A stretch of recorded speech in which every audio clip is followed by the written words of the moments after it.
She was just a tired cashier on the night shift. Until one idea changed everything. An idea so simple, it turned wasted trash into millions of dollars in profit. And in a shocking twist, the gruff old store owner didn't just thank her, he made her his equal partner. But success paints a target on her back. Whispers spread she stole the idea. Online attacks brand her a fraud. And when forged evidence appears, everything she built is ripped away. Suddenly, she's not just fighting for her future. She's fighting for her family, her dignity, and the soul of an entire town. Can one single mom hold her ground when lies, prejudice, and betrayal threaten to destroy it all? Or will her miracle turn into her undoing? The truth will shock everyone. Before we get into the story, comment below where in the world you are watching from today. The evening sky hung heavy with snow over Whitaker Hardware, its red brick facade barely visible through the swirling white.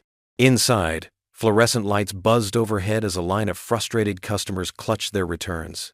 Lila Mae Carter's fingers flew across the register keys, her movements quick but careful. Her dark hair was pulled back in a neat bun, and despite the chaos, her name tag sat perfectly straight on her blue vest. "I'm so sorry about the wait," she said softly to each person, meeting their eyes with genuine care. "This storm caught everyone off guard." Through the glass doors, the parking lot had become a maze of buried cars. The weather report had promised a dusting, but Mother Nature had other plans. Now, 6 inches of snow blanketed the ground, with more falling every minute. Near the customer service desk, Tommy from maintenance dragged another cart of returns toward the back room. Lila's heart sank as she spotted perfectly good items mixed in with the truly broken ones. A snow shovel with just a loose handle, a snowblower that probably only needed a spark plug. According to store policy, they all had to go. "Hey, Deshawn," she called out to the tall, gray-haired greeter who stood near the entrance. "Could you help Mrs. Rodriguez to her car when you get a chance? That salt bag looks heavy." Deshawn Briggs nodded, his warm smile crinkling the corners of his eyes. "Already on it, Miss Lila." He moved with the steady grace of his military years, gently taking the bag from the elderly woman's cart. The line inched forward. Lila's fingers were starting to cramp, but she kept her movements smooth and her voice gentle. A young mother with 2 small children approached the counter, dragging a snowblower that looked almost new.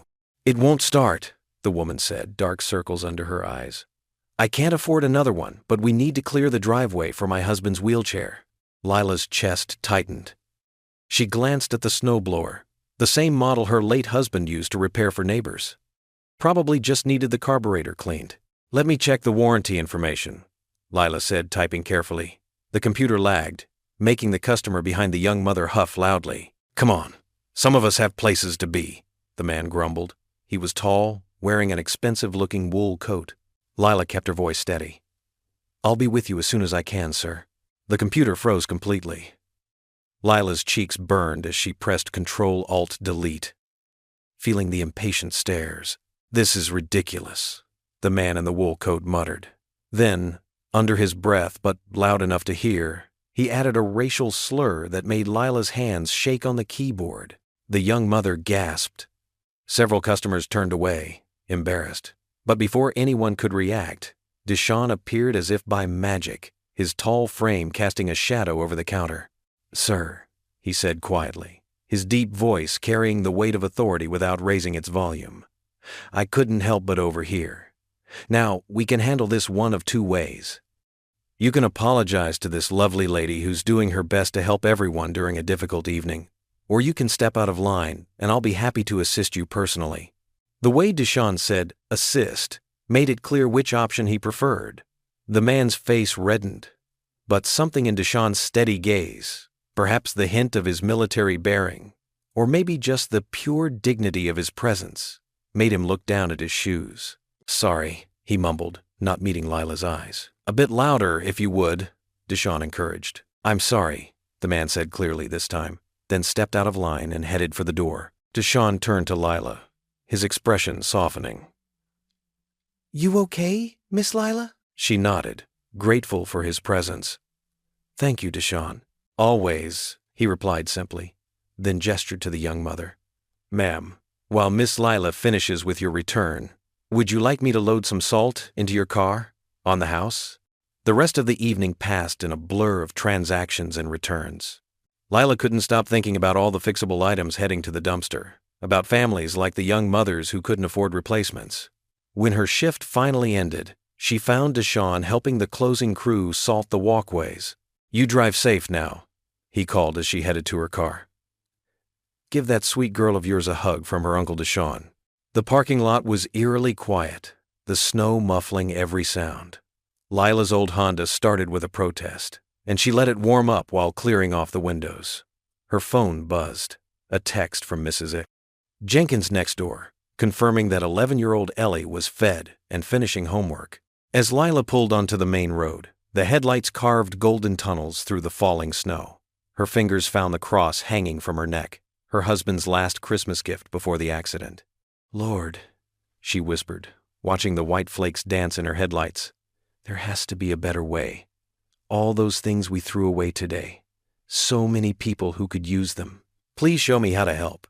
Morning sunlight streamed through the small kitchen window of the Carter household, casting warm patches on the worn linoleum floor. Ellie sat at the round wooden table, her SpongeBob cereal bowl pushed to one side as she hunched over the back of a crumpled store receipt. Her tongue poked out slightly in concentration while she drew swirling arrows and loops with a blue marker. Lila stood at the counter, packing Ellie's lunch into a purple fabric lunchbox. The coffee maker gurgled its last drops into the pot, filling the kitchen with its rich aroma. She glanced at the clock. Still 20 minutes before Ellie needed to catch the bus. "What are you drawing there, sweetie?" Lila asked, placing a peanut butter and jelly sandwich into a Ziploc bag. Ellie held up the receipt, her eyes bright with excitement. "It's a recycling maze! See, everything goes around and around instead of ending in the trash!" Lila moved closer, studying her daughter's artwork. The loops connected in an endless circle, with little stars and hearts decorating the spaces between. Something clicked in her mind as she remembered the pile of perfectly good returns from last night's shift. "Can I borrow your marker?" Lila asked, pulling up a chair beside Ellie. She turned the receipt over to its blank side and began to sketch. First, a box labeled Returns, then an arrow leading to Inspect, Sort. Her hand moved quickly as the idea took shape. Another arrow to Repair Station, then Restock and Donate. Each step connected to the next in a continuous loop. "Look, baby, your maze gave me an idea," Lila explained, adding notes in her neat handwriting. "Instead of throwing away things that could be fixed, we could check them first. Some could go back on the shelves, and others could help families who need them." Ellie's eyes widened. "Like Joey's family? His mom said they couldn't afford a new shovel when theirs broke." "Exactly like that." Lila's heart squeezed at her daughter's understanding. She added more details.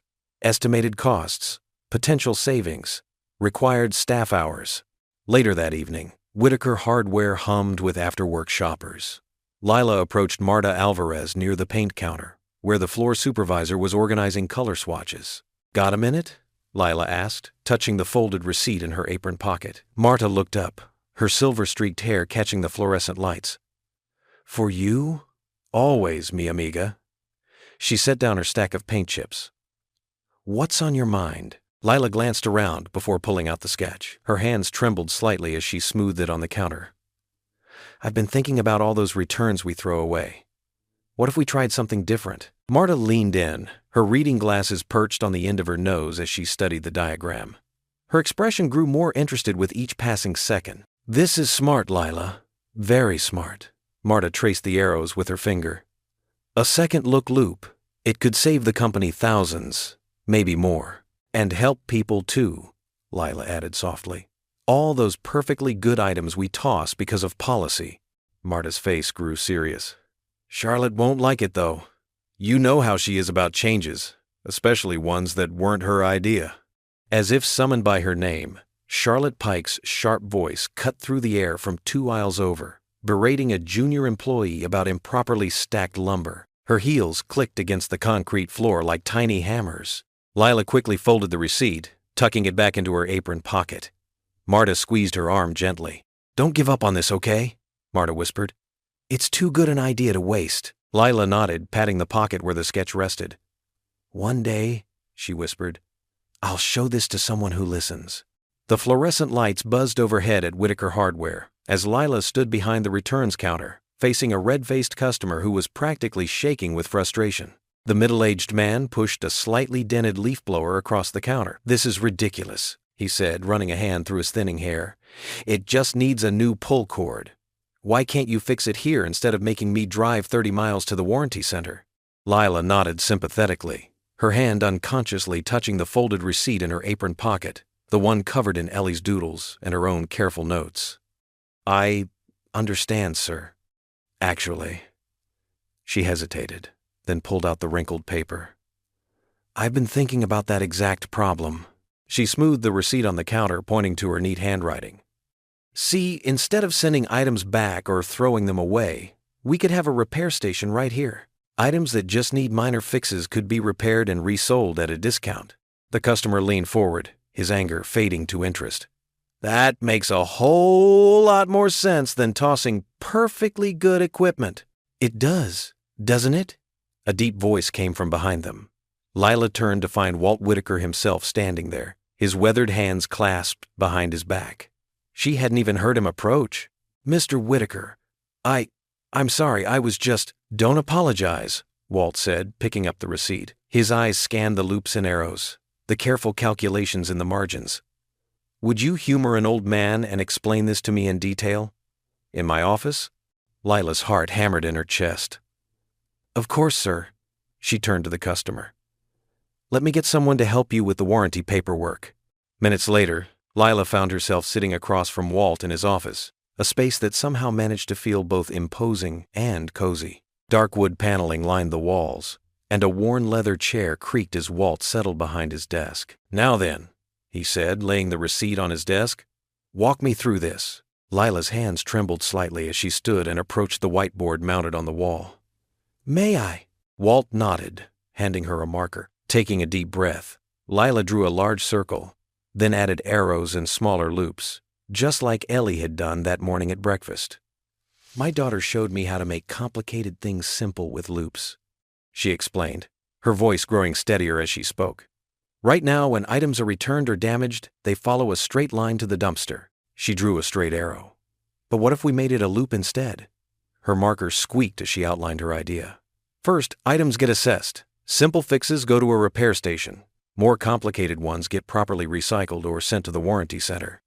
Repaired items could be resold at a discount, or—" She paused, then continued softly, "donated to families in need."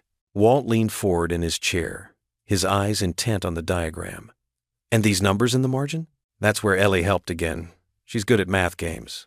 Lila wrote out the calculations. "Based on our current waste reports, if we implemented this in just one store, we could save." She circled the final number. Walt's eyebrows shot up. "Per month?" "Yes, sir. And that's not counting the goodwill we'd build in the community, or the reduction in landfill fees." The office fell silent, except for the gentle hum of the heating vent. Walt studied the whiteboard, then turned to study Lila, his expression unreadable. She fought the urge to fidget under his gaze. Finally, he spoke. "How long have you been working here, Lila?"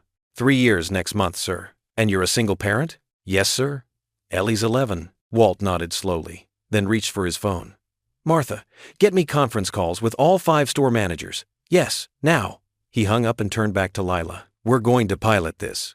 2 weeks, all 5 stores." Lila blinked. All 5 stores? Unless you think that's too ambitious?" "No, sir, She swallowed hard. "Thank you for listening." Walt stood, extending his hand. "Thank you for speaking up. Now, I believe you have a shift to finish, and I have some calls to make." Lila walked out of the office in a daze, the precious receipt clutched in her hand. She smoothed it carefully before returning it to her apron pocket, touching it one more time to make sure it was real. The loops and arrows Ellie had drawn seemed to dance before her eyes, no longer just doodles but the beginning of something bigger than she'd dared to imagine. The familiar sounds of the store, shopping carts squeaking, the overhead announcements, the beep of registers, washed over her as she made her way back to the returns counter. But somehow, everything felt different. For the first time in years, she felt truly seen, truly heard. She touched the receipt one more time through her apron pocket, silently thanking Ellie for showing her how to make complicated things simple with just a few loops and arrows. The conference room at Whitaker Hardware hummed with nervous energy as employees filed in for the monthly numbers meeting. Metal chairs scraped against linoleum as cashiers, stockers, and department leads settled in, their faces a mix of curiosity and concern. Lila sat quietly in the back row, her hands clasped tightly in her lap to hide their trembling. Kenji Ito stood at the front, his usual methodical self, arranging papers with careful precision. The overhead projector cast a pale glow on the white screen behind him, displaying a simple spreadsheet. Walt Whitaker sat in the corner, his weathered face unreadable as he watched the room fill. Charlotte Pike strode in last, her heels clicking sharply against the floor.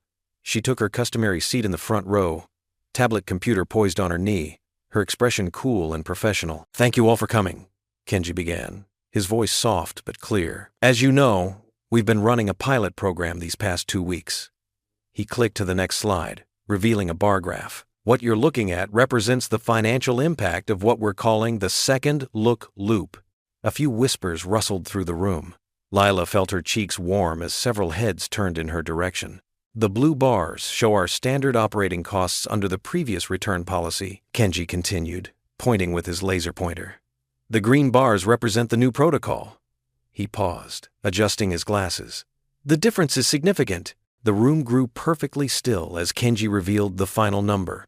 2,847,523 in recaptured value across our 5-store locations. For a moment, nobody moved. Then someone in the middle row whispered, "Holy cow!" The silence broke. Applause erupted, starting tentatively but growing stronger. Deshawn's deep laugh boomed from somewhere near the front. "That's our girl!" Lila felt her eyes grow wet as Walt pushed himself up from his chair, making his way through the crowd toward her. His face, usually set in stern lines, had softened into something like wonder. He extended his hand, and Lila stood to shake it, noticing how his own hand trembled slightly. "Well, Miss Carter," he said, his gruff voice carrying clearly over the continued applause. "Looks like humoring this old man paid off." "It was just an idea, Mr. Whitaker," Lila managed, her voice barely above a whisper. "Best kind there is," he replied, squeezing her hand. "The simple ones that change everything." From the corner of her eye, Lila caught sight of Charlotte. The CFO sat rigid in her chair, her tablet forgotten in her lap, lips pressed into a thin line. Their eyes met briefly before Charlotte looked away, her fingers drumming against her knee. The meeting continued with other updates, but Lila barely heard them. Her mind kept returning to that number, over $2 million, all because of a little doodle on a receipt, born from her daughter's imagination and her own desperate wish to help others. When the meeting finally ended, Lila gathered her things quickly. She had to pick up Ellie from the after-school program, and her heart felt ready to burst with the news. As she headed for the door, Marta caught her in a quick hug. "You did it, mi amiga," Marta whispered. "You really did it." The drive to Ellie's school was a blur of happy tears and sunshine. Lila found her daughter sitting on the steps of the community center, sketchbook open on her knees, pencil moving in familiar loops and swirls. "Mama!" Ellie called out, shoving her drawings into her backpack and bounding down the steps. "You're smiling so big. Did something good happen?" Lila helped her daughter into the car, buckling her seatbelt before sliding into the driver's seat. "Remember that doodle you made? The one with all the arrows going around in a circle?" Ellie nodded eagerly. "The one you copied for your idea at work? That's the one, baby." Lila started the car, her heart so full it felt like it might float right out of her chest. "Well, your little doodle just helped save the store over $2 million. Ellie's eyes went wide as saucers. $2 million? That's like...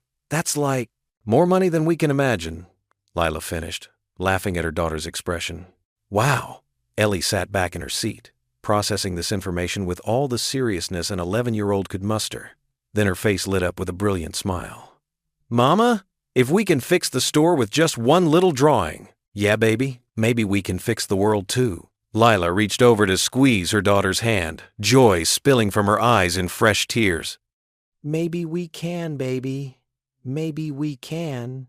The fluorescent lights buzzed overhead in Whitaker Hardware's break room as employees squeezed in, shoulder to shoulder. The usual chatter died down when Walt Whitaker shuffled to the front, a single sheet of paper trembling in his weathered hands.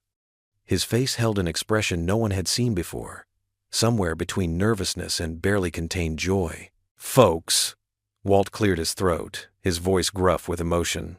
"Some of you've been with me 20, 30 years. You know I'm not one for fancy speeches." The room grew so quiet you could hear the hum of the vending machine in the corner. Lila stood near the back, wedged between a shelf of safety gear and Deshawn's solid presence. She noticed Charlotte Pike's perfect posture in the front row.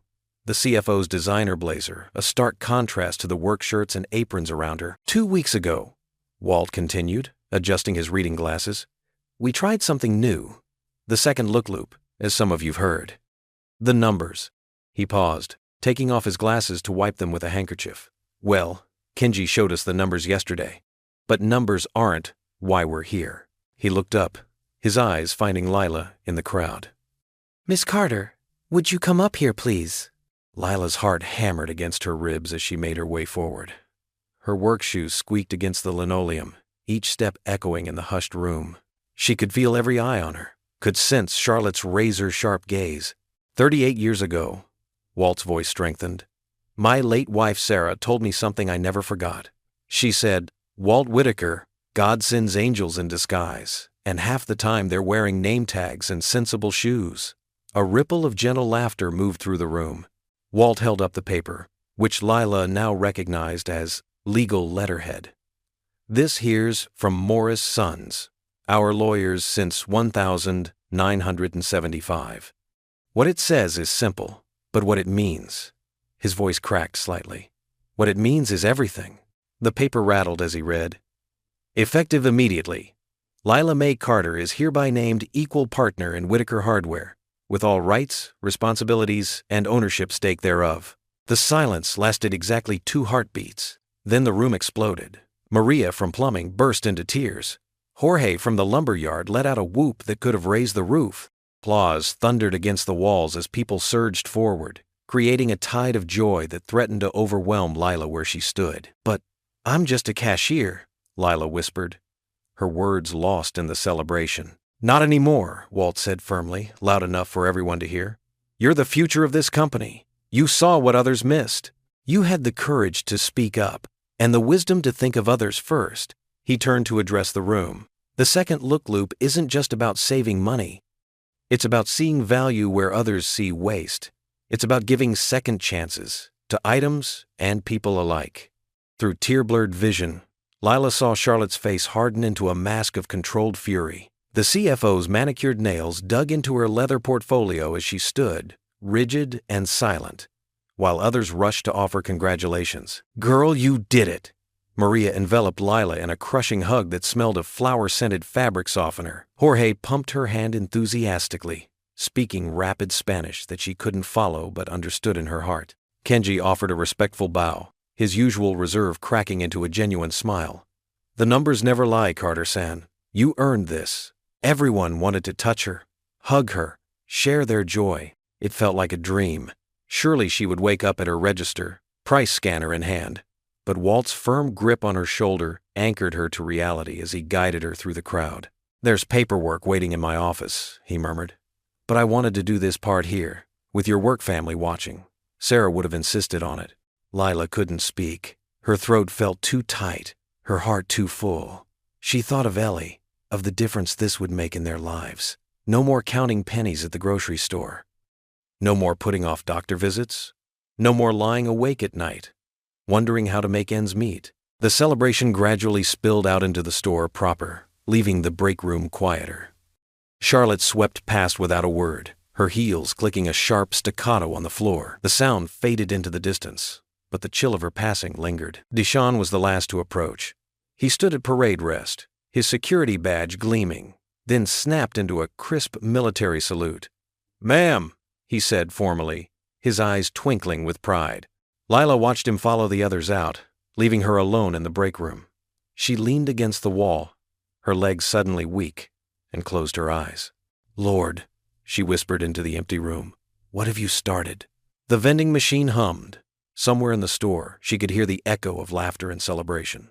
A new chapter was beginning, not just for her, but for everyone at Whitaker Hardware. She took a deep breath, straightened her name tag, and pushed herself away from the wall. Through the break room windows, she could see snow starting to fall again, soft and steady, covering everything in clean, new possibilities. The warehouse lights cast long shadows across the concrete floor as Lila made her final rounds. Most employees had already gone home, leaving behind the familiar hum of fluorescent bulbs and the distant whir of industrial fans. She pulled her cardigan closer, fighting off the evening chill that always seemed to seep through the metal walls. At the far end of aisle 7, she spotted Kenji Ito hunched over his desk, surrounded by stacks of ledgers and printouts. His face was illuminated by the soft glow of his computer screen, brow furrowed in concentration. "Everything okay, Kenji?" Lila asked, approaching quietly. He looked up, adjusting his reading glasses. "Mrs. Carter. Partner Carter." He gave a small, respectful nod. "Actually, I'm glad you're still here. Could you take a look at something?" Lila pulled up a spare chair. "Of course. And please, just Lila is fine." Kenji spread several papers across his desk, pointing to columns of numbers with his pen. "I've been reviewing our inventory records from the past year. Something caught my attention when I was processing the data from your second look loop." His finger traced down a series of entries. "See these orders for power tools? The quantities don't match our sales patterns." Lila leaned in, squinting at the tiny numbers. "They seem high?" "Exactly." Kenji pulled up another spreadsheet on his computer. "We're ordering almost twice what we typically sell. But here's where it gets strange." He flipped through his ledger to a flagged page. "These items are being marked as damaged or waste at an unusually high rate." "But that doesn't make sense," Lila said, remembering her own observations from the returns desk. "Most of what I've seen come back is perfectly fine or needs minor repairs at most." Kenji nodded, pulling out another document. "There's more. All these write-offs are being processed through a vendor I've never heard of, Superior Salvage Solutions." He tapped the company name with his pen. "They're listed as our waste management partner, but what? I called their listed number today. It's disconnected." Lila felt her stomach tighten. She grabbed a calculator, starting to run numbers. "If someone's marking good inventory as waste and selling it elsewhere, the profit margin would be significant," Kenji finished, his voice barely above a whisper. "Especially with high-end power tools." They worked in silence for the next hour, cross-referencing invoices and inventory logs. The more they dug, the clearer the pattern became. Someone had been systematically over-ordering inventory, marking it as damaged, and processing it through a shell company. "Your loop program," Kenji said, organizing the evidence into a neat folder. "It didn't just save money, it exposed this whole scheme. When items started getting repaired and resold instead of written off, it broke their system." Lila finished, feeling suddenly cold despite her cardigan.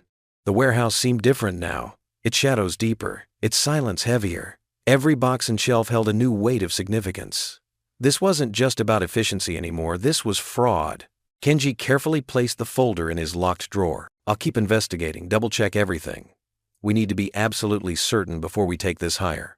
Lila nodded, standing on legs that felt slightly unsteady. "Thank you, Kenji, for being so thorough, for catching this." He gave her another small nod.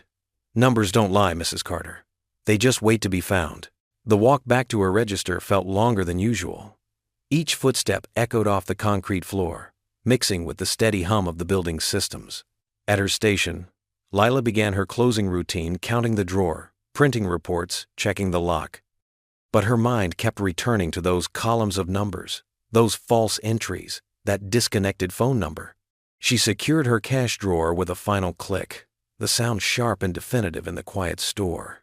Through the front windows, she could see the parking lot lights creating pools of yellow in the gathering dusk. Everything looked normal, ordinary.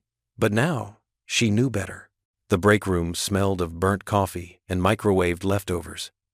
Lila stood by the counter, stirring honey into her tea, trying to shake off the unease from last night's discovery.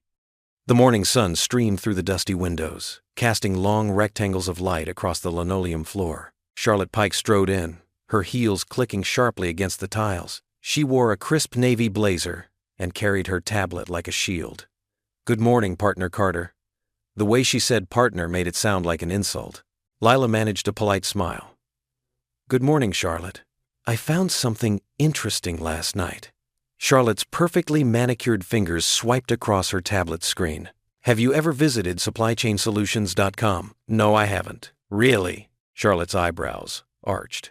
Because this blog post from 6 months ago describes a recycling program remarkably similar to your, what did you call it? Second look loop? She turned the tablet around. The article showed a basic flowchart about inventory management. Lila's heart beat faster, but she kept her voice steady. I've never seen that website before. My idea came from watching perfectly good items get thrown away, and my daughter's homework doodle. How convenient. Charlotte's smile didn't reach her eyes. A little girl's drawing turns into a multi-million-dollar program. It's like a fairy tale.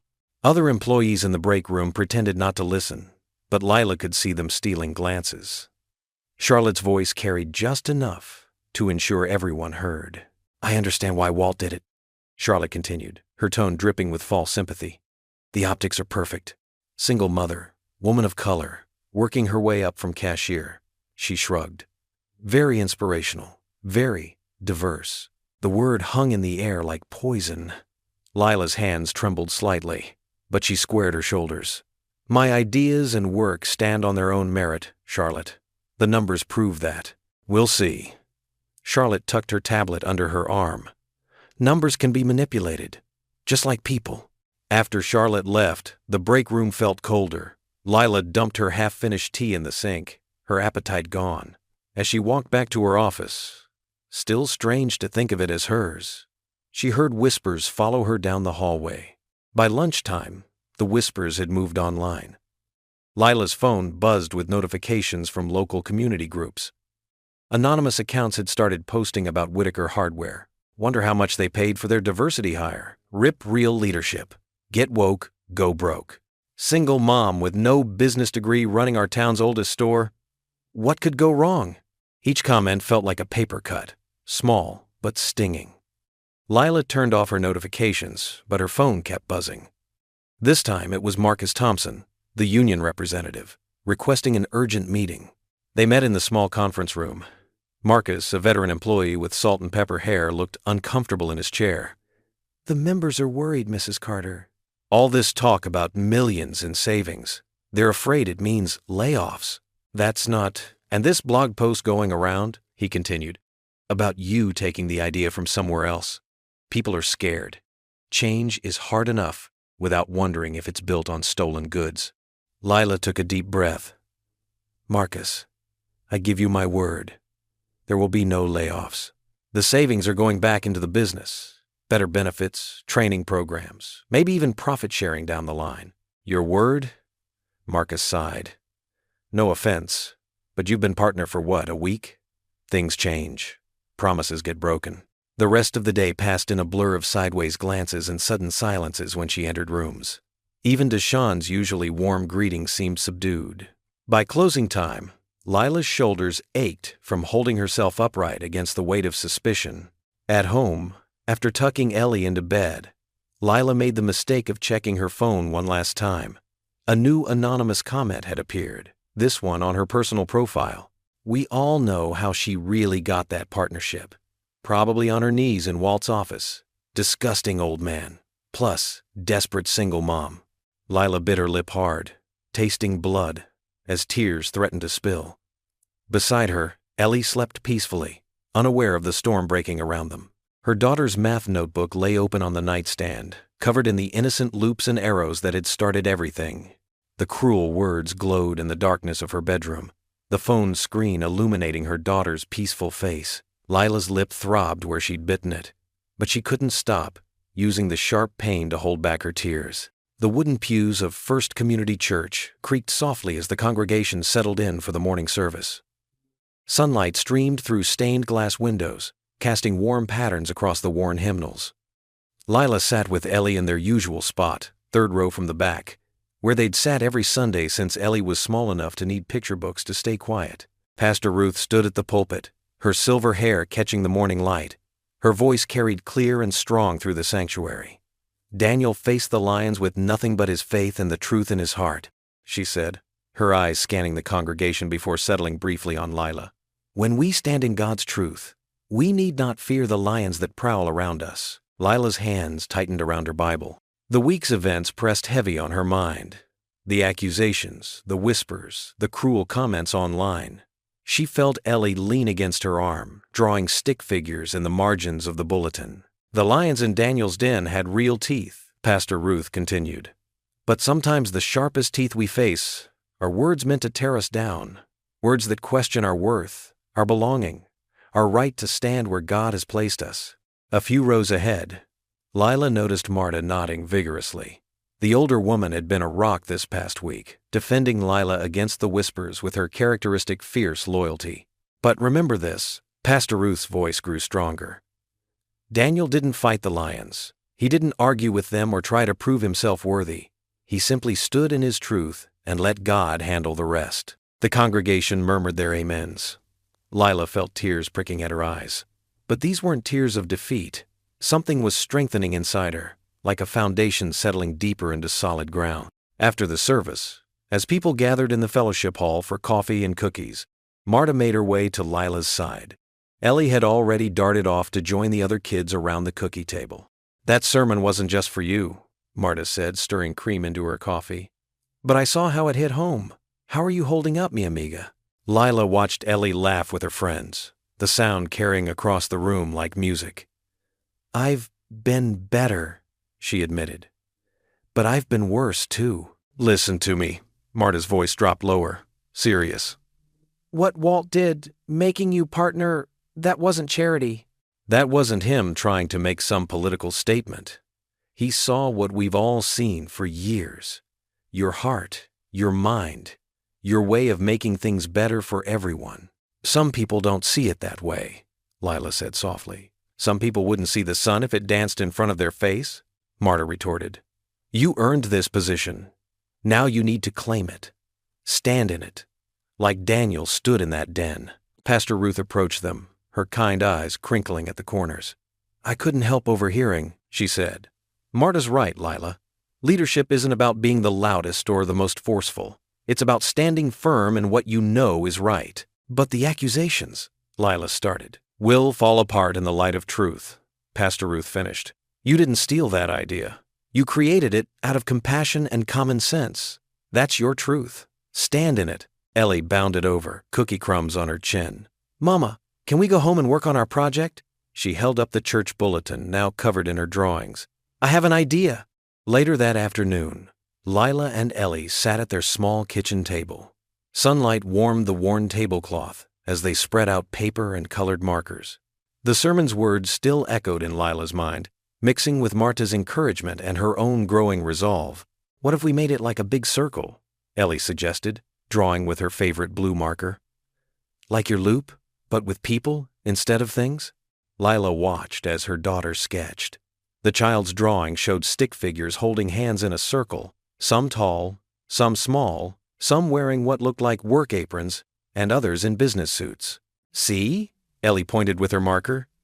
"Nobody's outside the circle. Everybody gets to help make things better." Lila felt something click into place as she looked at the simple drawing. She pulled out a fresh sheet of paper and began to sketch. First, the repair bench workflow they'd already started. Then she added more. Training programs, community classes, ways for everyone to grow together. "What about Mr. Deshawn?" Ellie asked. "He knows everybody's name and always makes people smile." Lila nodded, adding another note. "Customer Service Training Program Lead, Deshawn." She thought of the veterans who came to the store, how they lit up when they could share their knowledge. "And Ms. Marta?" Ellie continued, coloring in her circle of people. "She taught me how to count change that time I visited you at work." Another note. Skills Exchange Program. Senior staff mentoring. The plan was growing, taking shape. Not just a way to save money and reduce waste, but a way to bring people together, to make everyone's work more meaningful. They worked together, mother and daughter, adding ideas and drawings. Lila felt the fear of the past week beginning to transform into something else. Determination, hope, a vision of what could be. No matter what accusations came, no matter what whispers tried to tear her down, she knew this truth. Every person mattered, every idea could help, and nobody would be left behind. The kitchen clock ticked steadily as they worked, the afternoon sun casting their shadows long across the table covered in papers and possibilities. Ellie hummed as she drew, adding details to her circle of people. Lila looked at her daughter's simple, powerful drawing, and then at her own growing plans. She thought of Daniel, standing calm in the lion's den, and felt peace settle over her like a warm blanket. She would face whatever storms came, not with sharp words or defensive anger, but with truth and inclusion and the quiet strength Pastor Ruth had talked about. The strength that came from knowing you were exactly where you were meant to be, doing exactly what you were meant to do. The fluorescent lights hummed in Whitaker Hardware's break room as employees filed in for the morning meeting.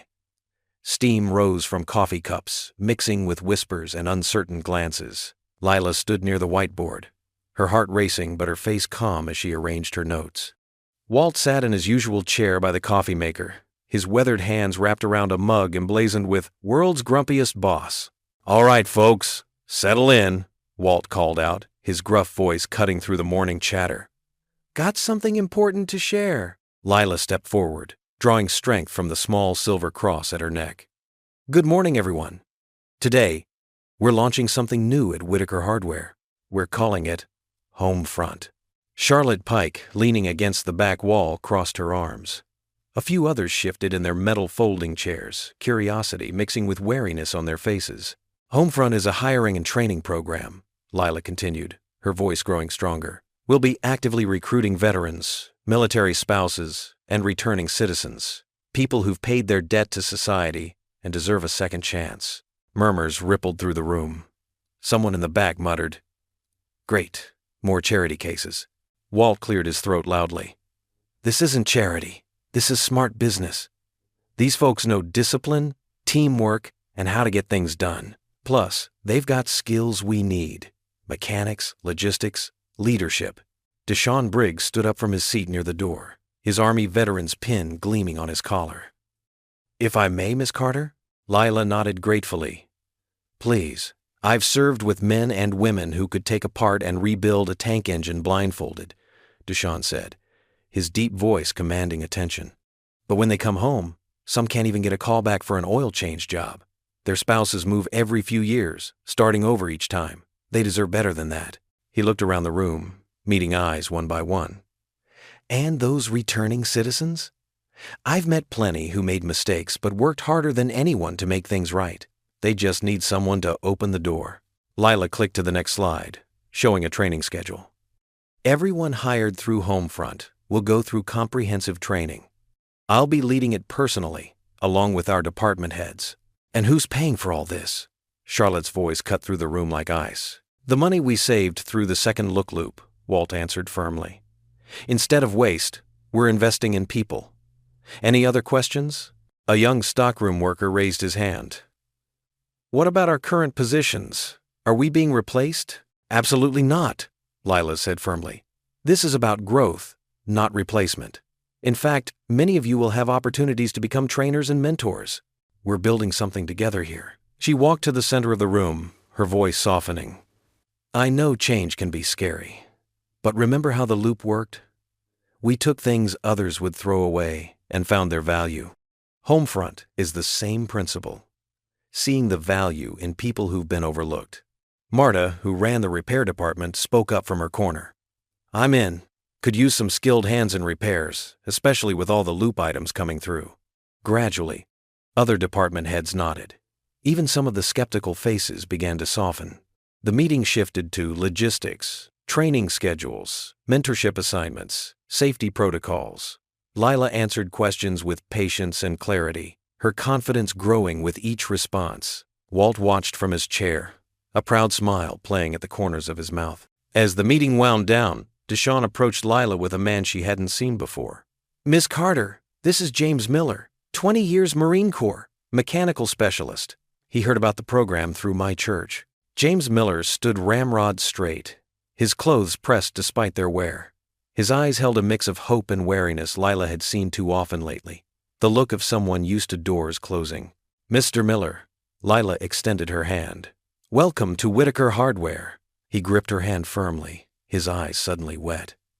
"Thanks for seeing me," he whispered. The break room had mostly emptied, but those remaining watched the exchange. Charlotte slipped out the door, but others lingered, something shifting in their expressions. They weren't just seeing a new hire. They were seeing possibility. Lila smiled warmly. "Let's get you started, Mr. Miller. We've got work to do." The morning sun streamed through the break room windows, casting long rectangles of light across the floor. In one of these bright patches, a veteran and a former cashier shook hands, while around them, the first seeds of change began to take root at Whitaker Hardware. The metal folding chairs scraped against the concrete floor as employees arranged themselves in a circle under the fluorescent lights of the cleared warehouse space. Outside, the last rays of sunset painted the windows orange, casting long shadows across worried faces. Pastor Ruth stood quietly in her simple black dress, a well-worn Bible tucked under her arm, watching as people settled in. Lila's hands trembled slightly as she took her seat. Walt sat across from her, his weathered face etched with unusual uncertainty. The usual bustle and chatter of the store had given way to an expectant hush. "Thank you all for coming," Pastor Ruth began, her gentle voice carrying authority earned through decades of service. "We're here tonight because this community, our store family, needs healing. Sometimes the hardest conversations are the most necessary ones." She paused, letting her words settle. Who would like to begin? For a long moment, no one moved. Then Marcus Johnson, who'd worked in plumbing for 15 years, cleared his throat. "I'll start." His voice was rough with emotion. "Last week, a customer refused to let me help them, said they wanted someone else, someone who looked more qualified. I've been doing this job longer than most folks here, but that still happens." Heads nodded around the circle. Sarah Chen from Hardware spoke next, describing the casual jokes about her accent that stung more than people knew. One by one, stories spilled out small daily cuts and deeper wounds carried for years. Deshaun shared about teaching his teenage son how to act around police, the weight of that conversation heavy in his words. "It ain't right that I gotta teach my boy to be careful just existing in his own skin." Lila listened, tears sliding silently down her cheeks. These were her co-workers, people she saw every day, carrying burdens she'd never fully understood. When Charlotte had started those whispers about her being a diversity hire, it had awakened old hurts she thought she'd buried. Walt shifted in his chair, his face troubled. When his turn came, he spoke slowly, choosing his words with care. "I've been running this store for 40 years. Thought I was doing right by everyone. But listening tonight," he paused, swallowing hard, "I'm seeing blind spots I never knew I had. Things I should have noticed, should have stopped." "I'm sorry." Pastor Ruth nodded encouragingly. "Recognition is the first step toward change." More stories emerged. Janet from accounting admitted to unconscious assumptions she'd made. Mike from receiving confessed to laughing at racist jokes because he didn't want to make waves, shame evident in his voice. "It's not enough to just not be racist," Pastor Ruth observed quietly. "We must actively work for understanding and justice." Lila found her voice. "When I started here as a cashier, I felt invisible sometimes, like people looked right through me." She wiped her eyes. "But then there were others like Deshaun, like Marta, who saw me, really saw me. That's what we all need, isn't it? To be truly seen." Heads nodded around the circle. Even those who'd been skeptical of the meeting were leaning forward now, engaged. "The Bible tells us we're all made in God's image," Pastor Ruth reminded them. "Every single one of us. When we forget that truth, we diminish not just others, but ourselves." The conversation continued, sometimes painful, sometimes hopeful. People spoke of microaggressions they'd never named before, of wishes for change, of commitment to do better. Through it all, Pastor Ruth guided with gentle questions and profound wisdom. As the meeting drew to a close, she asked them to pair up with someone they didn't know well. "Share one thing you're taking away from tonight," she instructed. "One promise you want to make." Tom Parker, a white stock clerk who'd been quiet most of the evening, found himself facing Deshaun. They'd worked different shifts for years, barely exchanging more than nods. "I promise to speak up," Tom said softly. "Next time I hear someone make a racist comment, I won't stay silent." Deshaun nodded slowly. "I promise to give people a chance to learn, to grow, to believe change is possible." Their hands met in a handshake that became something more, a gesture of understanding, of commitment to this new beginning. The grip lingered, shy but sincere, bearing the weight of everything shared that evening. Other pairs around the room made similar connections, bridges being built one conversation at a time. Pastor Ruth watched with quiet satisfaction as the space that had held so much pain began to fill with hope. Lila observed it all, her heart full. This wasn't just about running a business or saving money. This was about building something deeper, a community where every person truly mattered, where healing could happen, where change was possible. The evening had grown dark outside the warehouse windows, but inside, something bright was beginning to grow.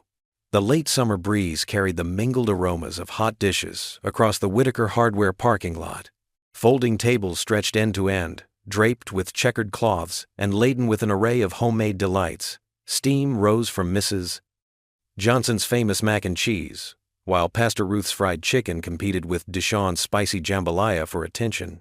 Lawn chairs and picnic blankets dotted the asphalt, creating an informal amphitheater around the makeshift stage, 3 hay bales borrowed from the garden center. String lights crisscrossed overhead, twinkling against the deepening twilight sky. Lila smoothed her simple blue dress, her heart racing as she watched families fill their plates. Ellie darted between the tables, helping elderly Mrs. Martinez with her loaded plate, then running back to snag another deviled egg from Mr. Kim's platter. "You ready?" Walt asked, adjusting his tie. He looked distinguished but uncomfortable in his Sunday best. "As I'll ever be," Lila replied, clutching her note cards. Deshawn approached, his military bearing softened by a warm smile. "Remember, just speak from your heart. These are our people." The murmur of conversation gradually quieted as Walt stepped onto the hay bales. The setting sun caught his silver hair, creating a brief halo effect. "Evening, folks. Thanks for bringing enough food to feed half the county." Chuckles rippled through the crowd. "We're here tonight because family shares meals together, and that's what we are at Whitaker's family." He gestured to Lila and Deshawn. "These two good people have something important to share about our future." Deshawn spoke first, his deep voice carrying easily across the lot. "Many of you know me as the guy who says hello when you walk in." More laughter. "But I'm also a proud Army veteran who found a second home here. What we're building with Homefront isn't just a program. It's a promise that service matters, that everyone deserves a chance to contribute." Lila stepped forward, her note cards forgotten as she looked at the familiar faces before her. There was Marta, who'd first believed in her idea. Kenji, whose careful bookkeeping had revealed both problems and possibilities. Even Charlotte stood at the back, arms crossed but listening. "When I started as a cashier," Lila began, her voice gaining strength, "I worried about making ends meet, about health care, about saving for Ellie's college." She saw several heads nodding. "I know many of you carry those same worries." She took a deep breath. "The Second Look Loop has saved this company millions, but money isn't worth much if it doesn't serve people. So tonight, I'm making 3 promises." The crowd leaned forward. Someone's baby cooed in the background. "First, there will be no layoffs. Not one." A collective exhale swept through the gathering. "Second, we're implementing an across-the-board raise structure with additional increases for certifications and cross-training." Applause broke out. Lila raised her hand. "And third, we're establishing a fund for tuition assistance and childcare stipends, because no parent should have to choose between work and their children's future." The response was immediate and overwhelming. People jumped to their feet, cheering and hugging. An older worker wiped his eyes. A young mother clutched her toddler, beaming. Walt stepped forward again, raising his hands for quiet. "One more thing. Starting next month, we're introducing profit sharing. When Whitaker succeeds, everyone succeeds." The celebration that followed transformed the parking lot into something magical. People who normally just passed in the aisles now shared plates and stories. Veterans swapped tales with Deshawn. Parents compared notes about childcare. The divide between warehouse and retail staff melted away over banana pudding and sweet tea. As darkness settled, someone started playing guitar. Others joined in with familiar hymns and folk songs. Children chased fireflies between the tables while their parents swayed to the music. Lila found a quiet spot on the edge of the gathering, her heart full. Ellie appeared at her side, yawning, her face smudged with chocolate cake. "Did we do good, Mama?" "We did real good, baby." Lila pulled her daughter close as Ellie's head grew heavy against her shoulder. Above them, fireflies danced like stars come down to earth. their gentle light reflecting the hope that seemed to hover over the entire gathering. The music played on, soft and sweet, as Ellie drifted off to sleep. Lila cradled her daughter, watching their extended family share this moment of grace, knowing that sometimes the biggest changes start with the smallest acts of faith. The repair bench area hummed with activity. The converted corner of Whitaker Hardware's warehouse, now a hub of focused energy and shared purpose. Sunlight streamed through the newly installed skylights, casting warm patches on the concrete floor where tools and spare parts were neatly arranged on pegboards and mobile carts. Marcus, a returning citizen with skilled hands and quiet determination, leaned over a dismantled lawnmower engine. His fingers moved with practiced precision as he explained the inner workings to Billy Thompson, a high school student who'd been struggling in regular classes but showed a natural talent for mechanical work. "See this carburetor here?" Marcus pointed with a clean screwdriver. 9 times out of 10, this is your culprit when the engine won't start right. His voice carried the patience of someone who'd learned the value of taking time to do things properly.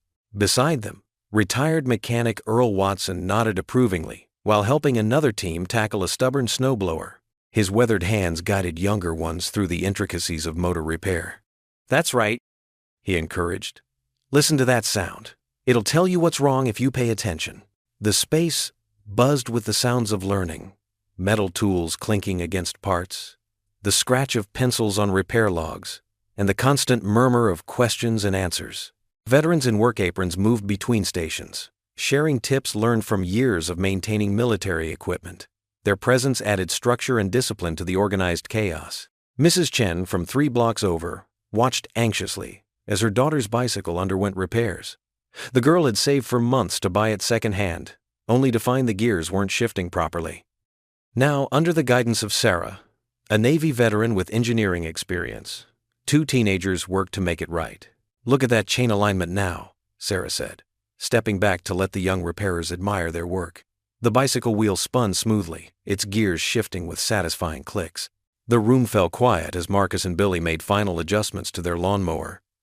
"Moment of truth," Marcus said, wiping his hands on a shop towel. He gripped the starter cord, took a breath, and pulled. The engine coughed once, twice, then roared to life with a healthy purr. Spontaneous applause broke out across the repair area. Billy's face split into a grin wider than the Mississippi. Marcus clapped him on the shoulder, pride evident in both their expressions. "That's another one saved from the landfill," Marta called out from her supervisory station. She made a mark on her clipboard, adding to the growing tally of successful repairs. Kenji appeared with his ever-present ledger, pencil moving swiftly across the page. 23rd repair this week, he noted, at an average savings of. He paused, calculating. "We're helping families keep about $200 in their pockets, per item," a reporter from the local paper, Jenny Martinez, scribbled in her notebook. She'd been quietly observing for the past hour, her press badge catching the light. "This is remarkable," she said, approaching Marta. "How did this program get started?" Marta's eyes crinkled with pride. "Ask Leela Mae Carter. This was all part of her vision. The second look loop, we call it. Instead of throwing things away, we give them a second chance, just like some of our people here." The reporter nodded, jotting quickly. "And the community response?" As if on cue, Mrs. Chen's daughter squealed with delight as she test-rode her newly repaired bicycle in slow circles near the entrance. The sound of her laughter mixed with the steady hum of the lawnmower, creating a symphony of success. Lila stood in the doorway, taking in the scene. Her eyes moved from face to face, Marcus teaching with quiet confidence, Earl sharing decades of experience, the teenagers discovering the satisfaction of fixing something with their own hands. She watched Marta and Kenji huddle over the day's numbers, their heads close together as they shared some private joke. Kenji's usual reserved expression had softened into a genuine smile, while Marta's bold laugh echoed across the space. They'd become an unlikely but effective team, the meticulous warehouse manager and the outspoken floor supervisor, finding common ground in their dedication to making this program work. The sight warmed something deep in Lila's heart. These people, with their different backgrounds and stories, had become more than co-workers. They supported each other, celebrated each success, and faced challenges together. She thought of her own family, just her and Ellie for so long, and realized how much it had grown. She watched Marta reach over to straighten Kenji's crooked name tag, an oddly maternal gesture that made him duck his head in embarrassment even as he smiled. The two of them laughed again, Marta's bold chuckle mixing with Kenji's quieter mirth. The room felt alive with purpose and possibility. This wasn't just a repair shop. It was a place where broken things and wounded spirits found healing together. Lila leaned against the doorframe, her heart full as she watched Marta and Kenji continue their friendly banter over the day's reports. This, she thought, this is what family looks like.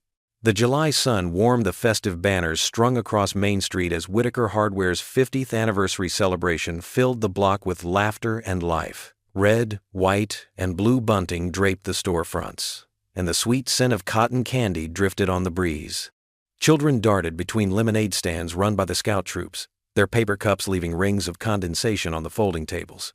Lila Mae Carter walked hand in hand with 11-year-old Ellie, both of them wearing matching Whitaker Carter Hardware t-shirts.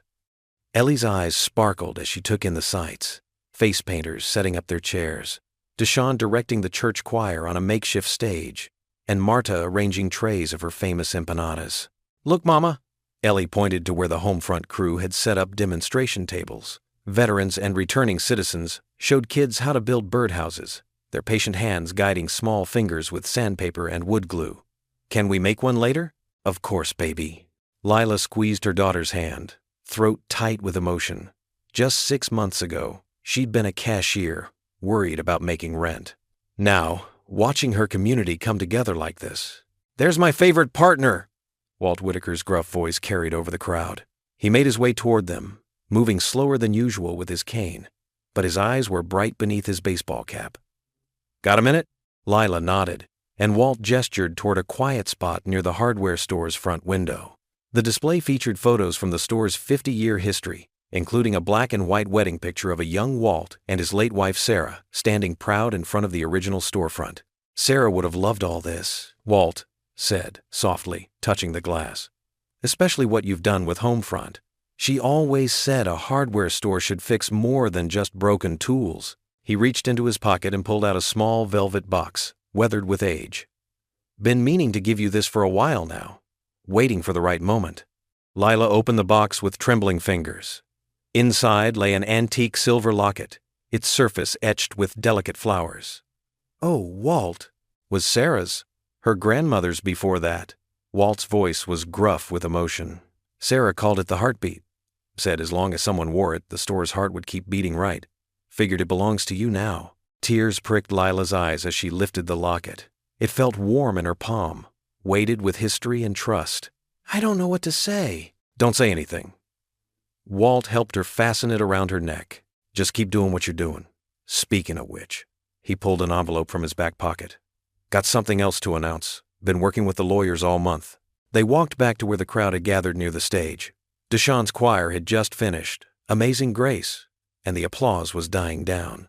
Walt took the microphone, clearing his throat. 50 years ago, my father handed me these keys and said, 'Son, remember, it's not just about selling hammers. It's about building something that lasts.'" He paused, looking out over the faces, employees, customers, neighbors. "Today, I'm proud to announce that Whitaker Hardware is becoming something bigger than just my name on the sign. Starting next quarter, we're implementing full profit sharing for every employee."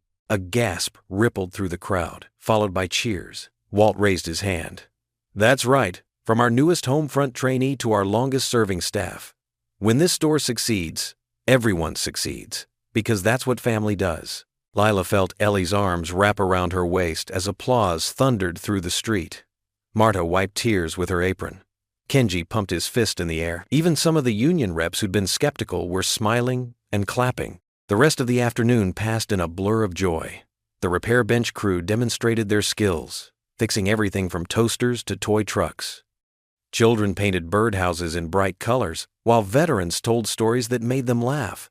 The church choir sang again, this time with Deshawn leading "Lean on Me," while the crowd swayed together. As evening settled in, strings of lights twinkled to life overhead. Someone had set up a dance floor in the middle of the street, and soon the summer air filled with music. Lila watched Ellie twirl with one of the Homefront kids, their shadows dancing beneath the stars. The first firework burst overhead in a shower of gold, reflecting off the silver locket at Lila's throat. More followed, painting the sky in brilliant colors as Ellie spun faster, her dress flaring out like a flower. The locket caught the light of each explosion, gleaming with possibilities, with hope, with the promise of a future bigger than any of them had imagined. "Mama!" Ellie called out, breathless and beaming. "Come dance with me!" Lila stepped onto the dance floor, taking her daughter's hands. Together they twirled under the sparkling sky, the locket's gentle weight against her heart keeping time with the music, with the applause, with the steady rhythm of dreams coming true. The fluorescent lights hummed overhead in Whitaker Hardware's conference room as Charlotte Pike stood at the head of the table, her pearl necklace gleaming like armor. Her heels clicked against the hardwood floor as she distributed copies of what she called troubling evidence to the gathered board members. "I take no pleasure in this," Charlotte said, her voice carrying a practiced tremor. "But as CFO, I have a duty to protect this company." She gestured to the printed emails spread before them. "These communications show Ms. Carter directing contracts worth over 300, zero to Hope Rising, a nonprofit run by her cousin Marcus Taylor." Lila's hands trembled as she stared at the papers. The emails looked real, her email signature, the company letterhead, even her typical sign-off. But she had never written them. "This is impossible," she said, her voice barely above a whisper. "I don't even have a cousin named Marcus." The board members exchanged worried glances. Mr. Peterson, the eldest member, adjusted his glasses as he scrutinized the documents. "The timing corresponds with the launch of Homefront," he noted gravely. "These are forgeries," Lila insisted, her heart pounding. She looked around the table at faces she had come to know over the past months, faces that now held doubt and disappointment. "Please, you have to believe me." Charlotte's lips curved in a sad smile. "I've already submitted these to our legal team. They've filed for an emergency injunction." The next 48 hours passed in a blur of legal papers and stern-faced attorneys. Lila sat in a downtown courtroom watching helplessly as Charlotte's lawyer presented the case to Judge Morrison. The wood-paneled walls seemed to close in as evidence mounted, bank statements, vendor agreements, all somehow twisted to paint a picture of deception. "Your Honor," Charlotte's attorney argued, "the pattern is clear. Ms. Carter used her new position to funnel company resources to family members through inflated contracts." Lila's lawyer objected, but the damage was done. Judge Morrison's face was grave as she reviewed the documents. "Given the severity of these allegations and the apparent documentation, I am granting a temporary injunction. Ms. Carter's partnership rights are suspended pending a full investigation." The local paper's headline the next morning hit like a physical blow. "Whitaker partner accused of contract fraud." The story spread online like wildfire. Comment sections filling with the worst assumptions. People who had celebrated her rise now shook their heads in disappointment. At the store, whispers followed her through the aisles. Employees who had hugged her at the street fair now avoided eye contact. Even some Homefront participants stepped back, afraid of guilt by association. Deshawn tried to rally support, but uncertainty had taken root. "They're saying the whole program was just a cover?" he reported quietly during her lunch break. "Charlotte's people are pushing the narrative hard." Marta brought her coffee, eyes full of worry. "We know you, Lila. This isn't you." But the damage was spreading. The union rep called to distance themselves from Homefront. Community partners sent polite emails pausing their involvement. The beautiful thing they'd built was unraveling thread by thread. That evening, Lila trudged up the steps to her small house, her purse heavy with papers from her lawyer. Through the window, she could see Ellie at the kitchen table, homework spread out before her. The sight of her daughter's innocent face broke something inside her. Lila fumbled with her keys, barely making it through the door before her legs gave out. She sank onto the worn couch, her whole body trembling with held-back tears. The unfairness of it all crashed over her. How quickly people could turn, how easily lies could destroy truth. Small arms wrapped around her waist as Ellie climbed onto the couch. Her daughter said nothing, just held on tight, her face pressed against Lila's shoulder. In that silent embrace, Lila felt both her deepest pain and her strongest reason to keep fighting. "I'm sorry, baby," Lila whispered, her voice cracking. "I'm so sorry." Ellie squeezed tighter, and together they sat in the growing darkness, mother and daughter against a world that seemed determined to tear down everything they'd worked for. The night air held an unusual chill for summer as Lila worked late at her desk, reviewing inventory reports. The quiet of the empty store was broken by a loud crash from Walt's office next door. Her heart jumped at the sound. "Walt?" she called out, rushing to his door. "Are you okay?" Through the glass, she saw Walt crumpled on the floor beside his desk, papers scattered around him. His face was slack on one side, his right arm limp. "Oh God, no." Lila fumbled for her phone while dropping to her knees beside him. Her fingers trembled as she dialed 911. "Stay with me, Walt. Please, stay with me." Walt's eyes were open, but unfocused. His breathing labored. He tried to speak, but only managed a slurred mumble. "I need an ambulance at Whitaker Hardware, 1250 Main Street," Lila said into the phone, her voice shaking. "Possible stroke. Please hurry."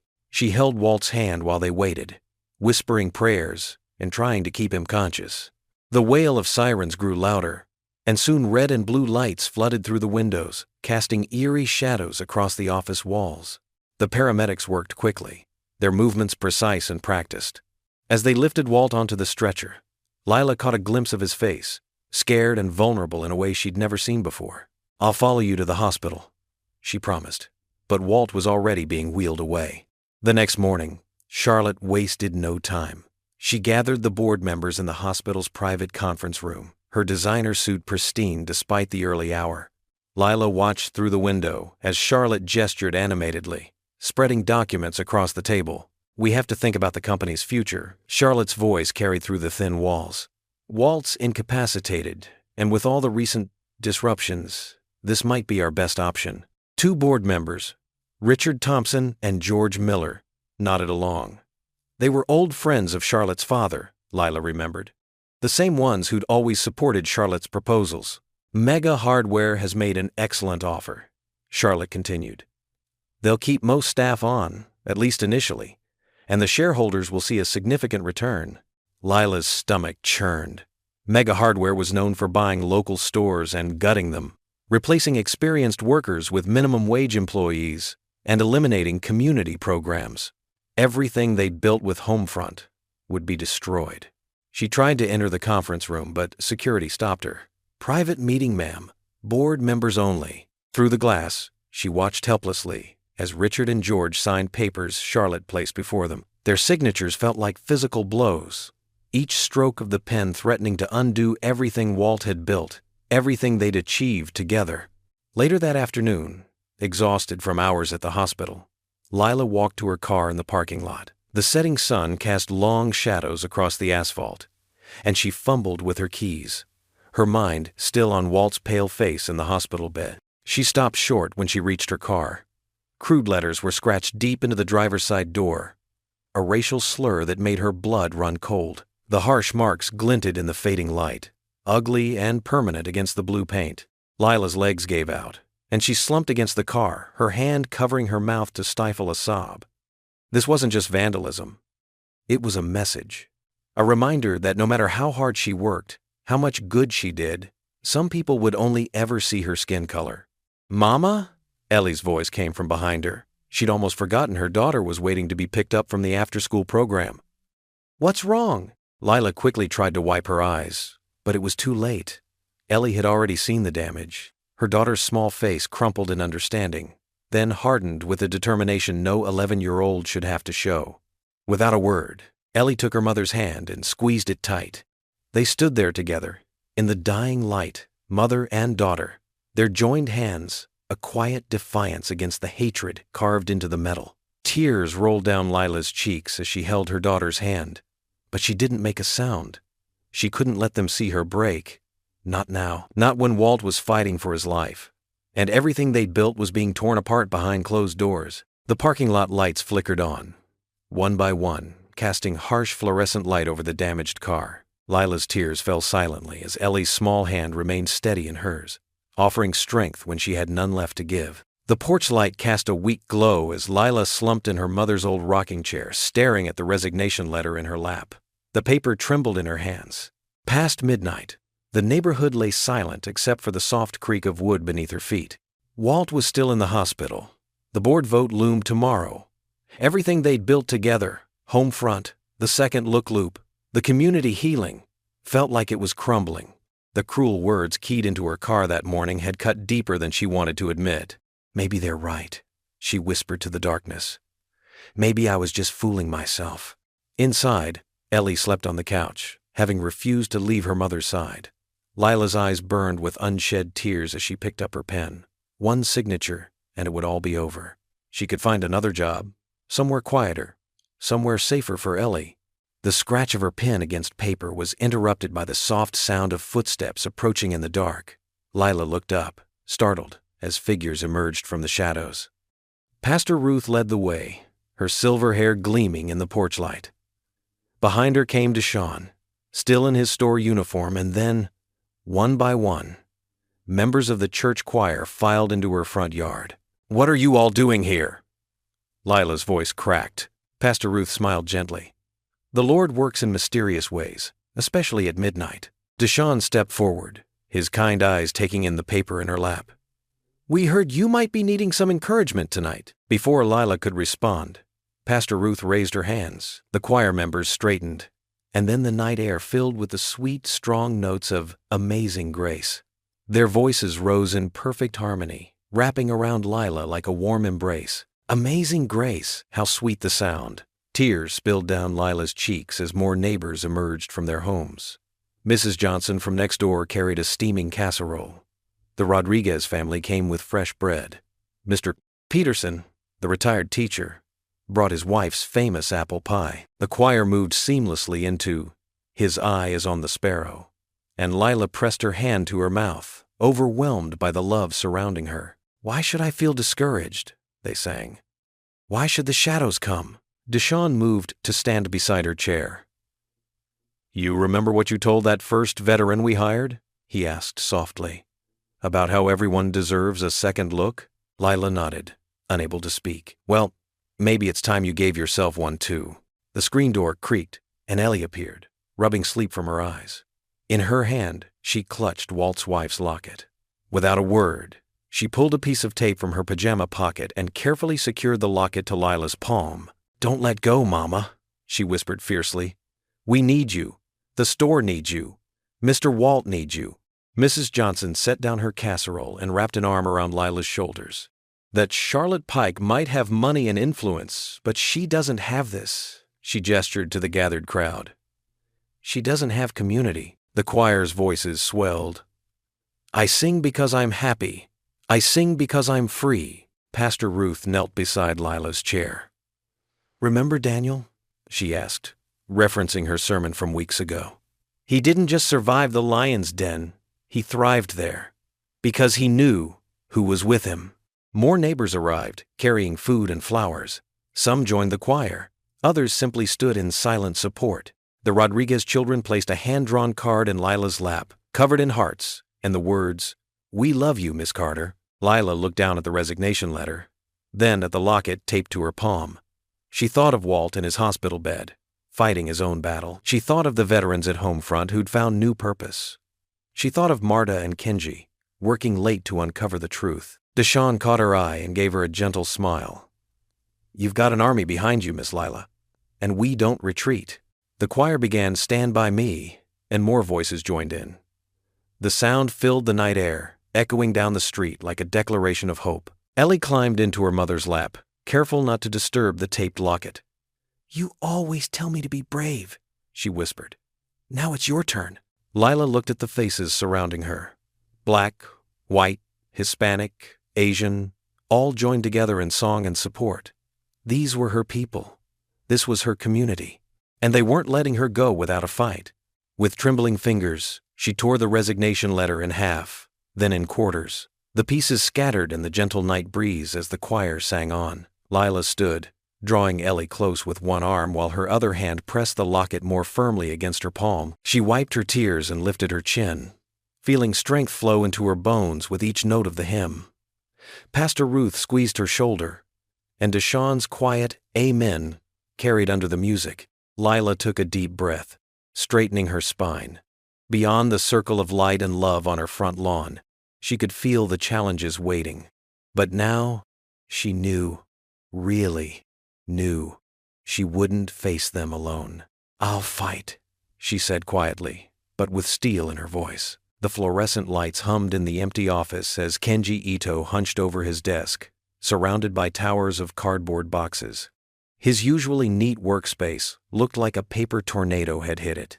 Across from him, Marta Alvarez sat cross-legged on the floor, her reading glasses perched on her nose as she sifted through old files.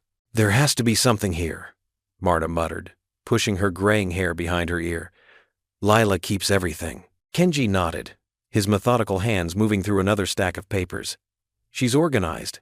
These boxes are all dated from when the loop started." The wall clock ticked past 11 p.m. Coffee cups littered the desk, evidence of their hours-long search. Outside the office window, the store's parking lot was empty except for their 3 cars: his sensible sedan, Marta's old pickup, and Deshawn's truck. Deshawn paced near the door, his military bearing evident even in civilian clothes. "Y'all sure about this? We're running out of time before that board vote." "Got it," Marta's voice rang out. She held up a manila folder, its edges worn. "Look at this. Lila's original pilot notes. All handwritten, dated, and..." She squinted at the bottom of the page. "Well, bless the Lord. Walt signed it as a witness." Kenji rushed over, his usual reserve forgotten. He carefully took the papers, spreading them on his desk under the bright desk lamp. The pages showed Lila's neat handwriting, complete with Ellie's original doodle taped to the corner. Every calculation was shown, every step documented, with dates and signatures at each phase of the pilot program. "This proves she created the loop," Deshawn said, leaning in. "But what about those emails Charlotte showed the judge?" Kenji frowned, pulling out the printed copies of Charlotte's supposed evidence. He laid them side by side with Lila's notes. Something caught his eye. "The ink," he said softly. "Look at how it catches the light." Marta adjusted her glasses. "What do you mean?" Deshawn stepped closer, his eyes narrowing. "Hold up, this reminds me of something from my Army days." He pulled out his phone, quickly dialing a number. "Jerry?" "Yeah, I know it's late. Remember that trick you taught us about document verification, the ink batch numbers?" They watched as Deshawn listened, nodding. "Thanks, brother. I owe you one." He turned to them, excitement in his eyes. "Every printer has specific ink cartridges with batch numbers. They're microscopic, but they're there. If these emails were really from 6 months ago, like Charlotte claims, the batch numbers would match that time period." Kenji finished, already reaching for his magnifying glass. They gathered around the desk as Kenji carefully examined the documents under the strong light. Marta held her breath. Deshawn stood perfectly still, his military training showing in his patience. "The numbers don't match," Kenji announced after several minutes. "These emails were printed last week. The ink batch is completely different from what would have been used 6 months ago." Marta dropped into a chair, crossing herself. "Dios mio. Charlotte forged the whole thing." "That's not all," Kenji continued, his voice gaining strength. He pulled out his ledger records. "Look at these purchase orders Charlotte approved. The dates align perfectly with the kickback scheme we suspected." She was trying to cover her tracks by discrediting Lila. Deshawn's face hardened. "We need to get this to the judge first thing tomorrow." "Wait." Marta held up Lila's original notes. "These aren't just proof of her innocence. They show something more important." She pointed to the margins where Lila had written small notes. "Save jobs through retraining, and everyone deserves a second chance." "She was thinking about people first," Deshawn said softly. "Even back then." Kenji carefully organized the evidence into separate folders. Lila's original notes, the forged emails with their damning ink analysis, and the financial records showing Charlotte's kickback scheme. His hands moved with practiced precision, making sure everything was perfectly ordered. Marta stood, determination in every line of her face. "Tomorrow morning, we show the world who Lila really is, and what Charlotte did." Deshawn nodded, picking up his jacket. "I'll call Pastor Ruth. We need witnesses who remember when Lila first shared her idea. The whole truth needs to come out." They looked at each other in the quiet office, 3 unlikely allies brought together by their loyalty to Lila and their belief in justice. Kenji carefully locked the evidence in his desk drawer, pocketing the key. "First light," Marta said firmly. "We bring the truth to light." Dawn broke over the county courthouse, painting the old brick building in soft golden light. The morning air held the crisp bite of early autumn, making breath visible in little clouds as people gathered on the wide concrete steps. The scene looked more like a town reunion than a legal proceeding. Veterans stood ramrod straight in their dress uniforms, caps perfectly aligned, medals gleaming in the morning sun. Frank Miller, who'd been the first homefront hire, adjusted his tie with hands that usually fixed engines. Beside him, Sarah Chen, another veteran, smoothed her dress blues and checked her watch for the 10th time. Deshawn's church choir assembled near the bronze doors, their Sunday best brightening the gray stone facade. Pastor Ruth moved among them, passing out worn hymnals with practiced care, the soft murmur of prayer mixed with nervous whispers. Work boots scuffed the steps as store employees arrived in waves, cashiers, stockers, repair bench workers. Many still wore their Navy Whitaker, Carter aprons, having come straight from opening shift. They clustered in small groups, sharing coffee from thermoses and quiet words of encouragement. Marta and Kenji stood near the top of the steps, manila folders clutched tight. The evidence that would expose Charlotte's deception felt heavy in their hands. Behind them, Walt Whitaker's son pushed his father's wheelchair carefully up the handicap ramp. Despite his stroke, Walt's eyes were sharp and determined. A murmur rippled through the crowd as Lila's old station wagon pulled into the parking lot. She stepped out wearing a simple navy dress, her hair neat but natural.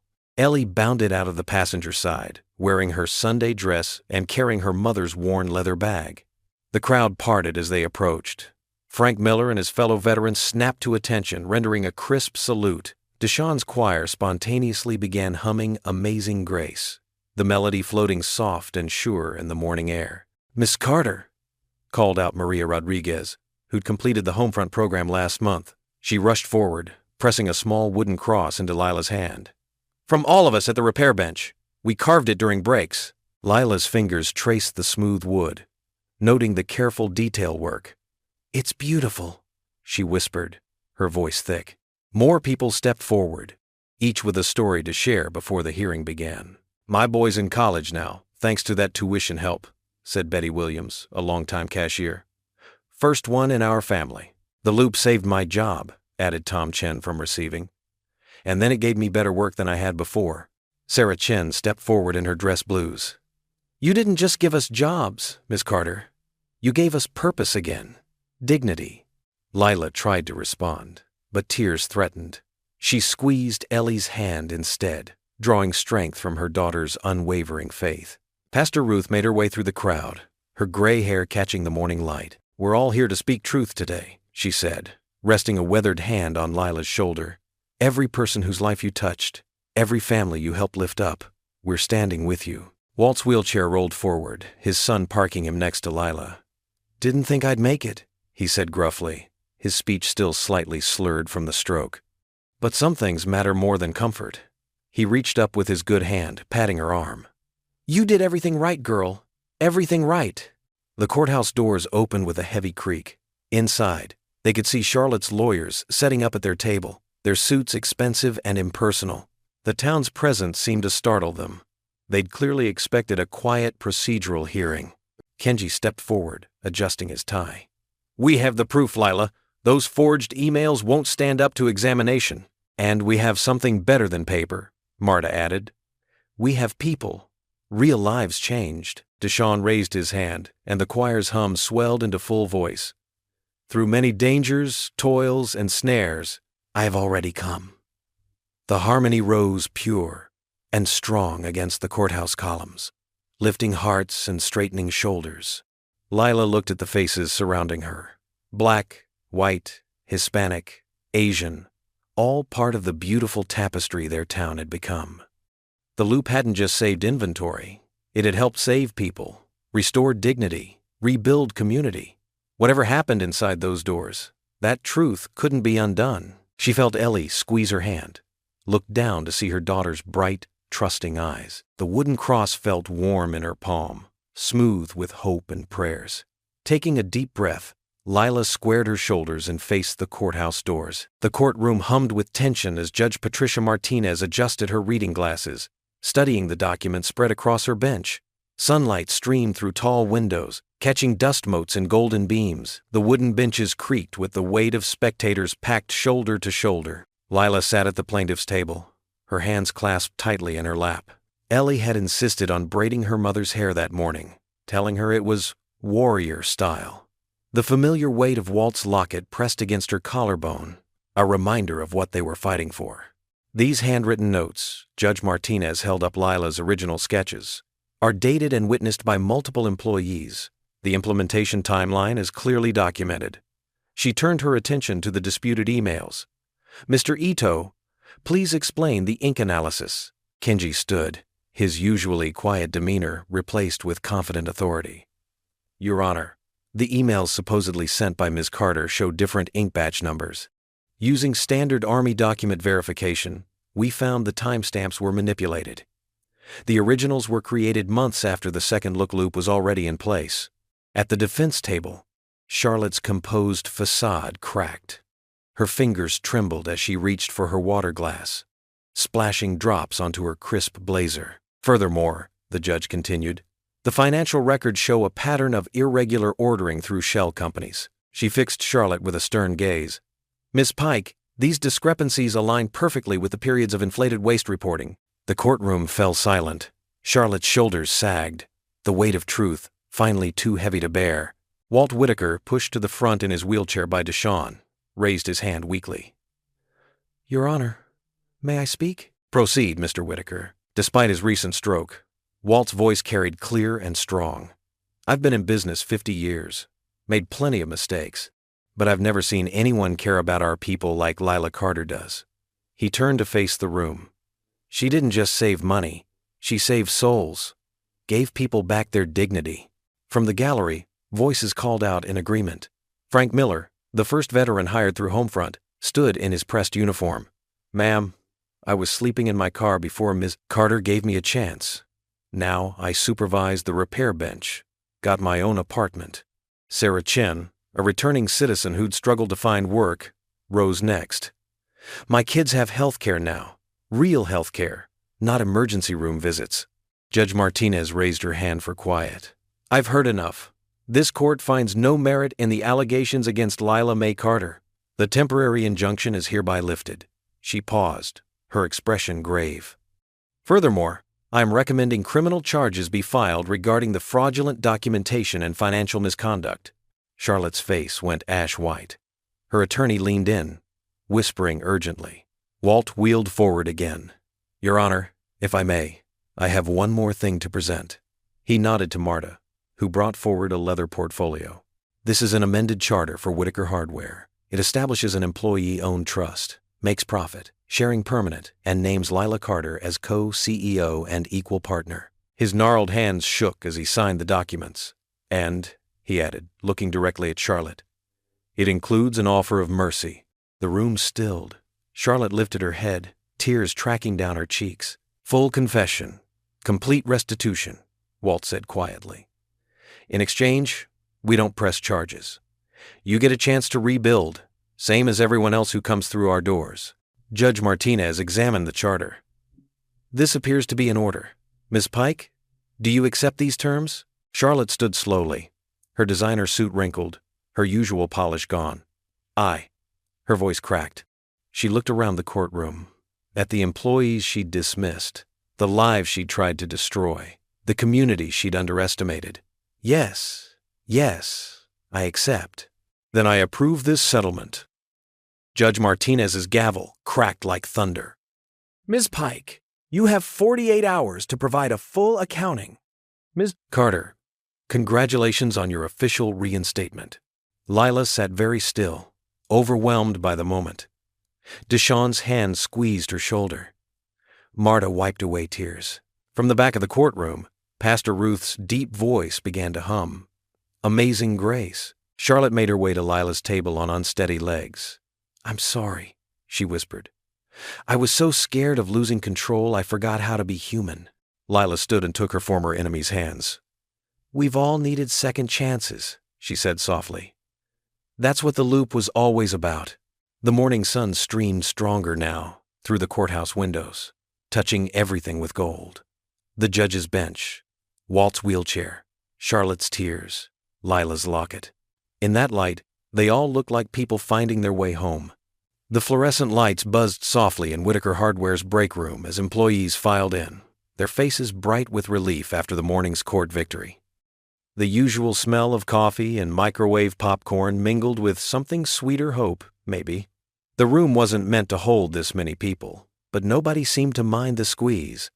Veterans in pressed uniforms stood alongside mechanics in oil-stained coveralls, cashiers beside stock clerks, all shoulder to shoulder. Lila Mae Carter stood at the front, her hands smoothing her simple blue work apron. The locket Walt had given her caught the light as she moved. Her eyes were tired but peaceful, like someone who'd walked through a storm and found solid ground on the other side. "I know it's been a hard few months," she began, her voice soft but carrying to every corner. "Some of you took risks standing with us. Some of you had doubts, and that's okay. That's human." Deshawn leaned against the doorframe, arms crossed, nodding slowly. A few of the newer hires who'd been skeptical of the changes shifted in their seats, but their expressions had softened. "What happened today in court wasn't just about clearing my name," Lila continued. "It was about who we are as a company, as a community." She paused, looking at each face in turn. "Every single one of you matters. Every idea deserves to be heard." Walt sat in his wheelchair near the front, looking tired but proud. His stroke had weakened his left side, but his eyes were as sharp as ever. He reached out and patted Lila's hand with his good one. "The second look loop worked because it came from the heart of what we do, taking care of each other, finding value where others see waste." Lila's voice grew stronger, "But it's just the beginning. I want to hear your ideas, your concerns, your dreams for this place." Mary Beth from accounting raised her hand tentatively. "Even the small stuff?" "Especially the small stuff," Lila smiled. "Sometimes the biggest changes start with the smallest notice." Kenji stepped forward, clipboard in hand. "I've started a suggestion box system," he said quietly. "Anonymous or signed, whatever makes people comfortable. Every submission gets reviewed weekly." A murmur of approval rippled through the room. Tom, one of the veteran hires who'd been particularly wary of changes, cleared his throat. "What about the folks who weren't so kind during all this?" The room grew still. Everyone knew he meant the employees who'd spread rumors or posted cruel comments online. Lila's face softened. "We learn, we grow, we move forward together. There's grace enough for everyone here." Marta stood up from her seat, her eyes glistening. "That's what makes you different, Mahita. Where others seek revenge, you build bridges." The tension in the room dissolved like sugar in warm water. People began talking freely, sharing ideas they'd been too nervous to voice before. A young stock clerk suggested a training program for local high school students. A cashier proposed expanding the repair bench to include small appliances. The energy in the room felt electric with possibility. Walt watched it all with quiet satisfaction, his good hand resting on his wheelchair armrest. "This," he said just loud enough for those nearby to hear, "this is what Marion always wanted for the store." He touched the frame of his late wife's photo on the wall. Lila walked over and squeezed his shoulder gently. "We'll make her proud, Walt. All of us together." Deshawn stepped into the center of the room, his deep voice carrying naturally. "Speaking of together," he looked around the room with a smile, "I think we know what comes next." People began standing, forming a loose circle around the room. Even those who usually hung back joined in. Marta moved to Lila's side, wrapping her in a fierce hug that spoke volumes about pride and protection and love. Kenji, usually so reserved, approached Lila with a formal bow that somehow contained both respect and warmth. "It is an honor," he said simply, then took his place in the circle. Deshawn raised his hand, and the room grew quiet.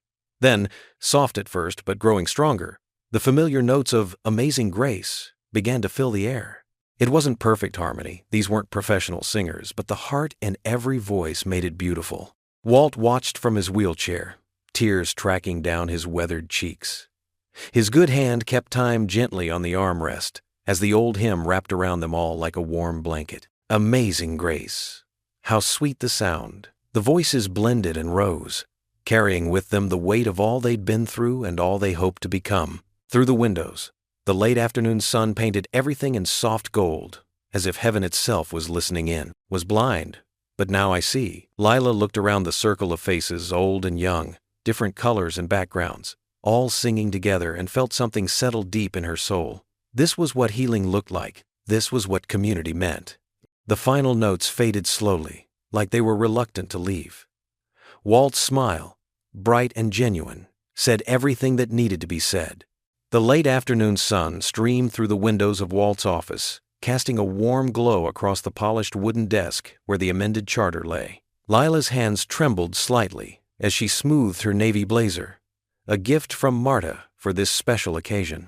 The familiar scent of sawdust and leather from Walt's old chair filled the air, mixing with the fresh coffee someone had thoughtfully brought in. Walt sat in his wheelchair, his silver hair neatly combed, wearing his best suit despite the effort it must have taken to dress after his stroke. His right hand shook a bit as he held the fancy fountain pen, the same one his father had used to sign the original store deed 50 years ago.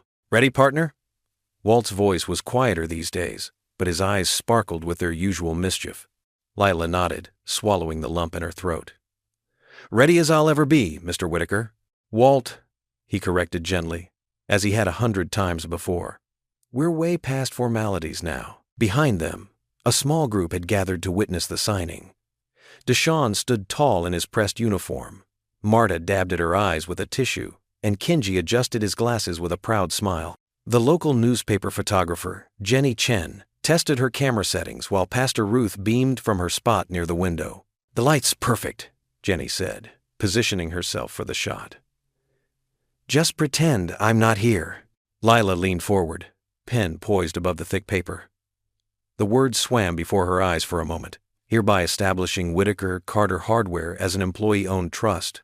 She thought of all the hours spent crafting this document with the lawyers, ensuring every worker would have a voice and a stake in the company's future. Walt's weathered hand covered hers briefly. "You earned this, Lila. Every bit of it." She signed her name with careful strokes, the pen flowing smoothly across the paper. The sound of the camera's shutter clicked rapidly, capturing the moment. Walt took the pen next, his signature slower but still carrying the bold confidence she'd always admired. "It's official," Marta whispered, and someone started clapping. Soon the whole room joined in, the applause echoing off the wooden walls covered in old hardware advertisements and family photos. The next morning's paper arrived with their photos splashed across the front page. Lila sat at her kitchen table, Ellie peering over her shoulder at the headline, "Cashier, turned co-CEO, secures future for town. Whitaker Hardware becomes employee-owned." The article praised the innovative profit-sharing model and highlighted the success of the Second Look Loop and Homefront program. There were quotes from employees, veterans, and even some of the board members who had initially opposed her. The story painted a picture of transformation, not just of a business, but of a community learning to see beyond its prejudices. That afternoon, Lila returned to the store to find Walt in his usual spot by the front windows, greeting customers as they came in. She pulled up a chair beside him, watching the familiar flow of people through the aisles. "Remember that first day you caught me explaining my little loop to that customer?" she asked. Walt chuckled. "You were so nervous when I called you into the office. Thought I was going to fire you, didn't you? Can you blame me? I was just a cashier with a crazy idea drawn on the back of a receipt." "No," Walt said firmly, turning to face her. "You were never just anything, Lila." He reached for the pen in his shirt pocket, the same one they'd used for the signing. "Here." "Oh no, I couldn't. That's your father's pen. And now it's yours." He pressed it into her palm. The metal was warm from being carried close to his heart. "You were always leadership, Lila, even when you were running that register. Some folks are born with it, that ability to see what needs fixing and the courage to actually fix it. I just gave you the chance you deserved." Lila tried to respond, but emotion closed her throat. She could only wrap her fingers around the pen and nod her thanks as tears blurred her vision. "None of that now," Walt said gruffly, but his own eyes were suspiciously bright. "We've got a hardware store to run." Together, they sat in comfortable silence, watching the afternoon sun paint long shadows across the floor. Through the windows, they could see the new sign being installed. "Whitaker, Carter Hardware, Homefront inside." The gold letters caught the light, gleaming with promise. Lila felt the weight of the fountain pen in her hand. Not just a pen, but a symbol of trust, of legacy, of barriers broken and bridges built. She carefully placed it back in Walt's hand, handling it with the reverence it deserved. Their eyes met in shared understanding as Walt whispered the words that made everything real. You were always leadership. Golden morning light spilled across the freshly painted storefront of Whitaker Carter Hardware. A bright red ribbon stretched between two posts, fluttering in the autumn breeze. Above it hung a newly installed sign that read, Margaret's Tool Library. Pay what you can. Walt sat in his wheelchair near the ribbon, his eyes misty as he gazed up at his late wife's name. He wore his best flannel shirt for the occasion, pressed and starched, with a small yellow rose pinned to his pocket, Margaret's favorite. His weathered hands clutched a pair of oversized scissors, waiting for the right moment. Children darted around the parking lot, their laughter echoing off the brick walls. Some carried lightweight hammers from the new kids section, while others hugged woodworking kits to their chests. Parents watched nearby, sipping coffee from paper cups decorated with the store's new logo. Mr. Walt, Ellie called out, rushing over in her special dress, the one with tools printed all over the fabric that Lila had found for her. Can I help you hold the scissors? Walt's face crinkled into a smile. Well now, I can't think of anyone better qualified, Miss Ellie. Deshawn stood at attention nearby, wearing his army dress uniform, medals gleaming in the sunlight. He surveyed the growing crowd with pride, occasionally directing newcomers to the sign-up tables where Marta and Kenji helped families register for library cards. Remember, folks, Deshawn announced in his warm baritone, tools are meant to be shared. Bring 'em back clean and pay what you can, when you can. That's how we build community. A small boy about Ellie's age approached the display table timidly, eyeing a birdhouse kit. His mother hung back, worrying her hands. I don't know if we can afford, she started quietly. Ellie bounced over. Want to build it together? I'm getting really good at reading the instructions. She looked up at the boy's mother. It's okay. That's what the library's for.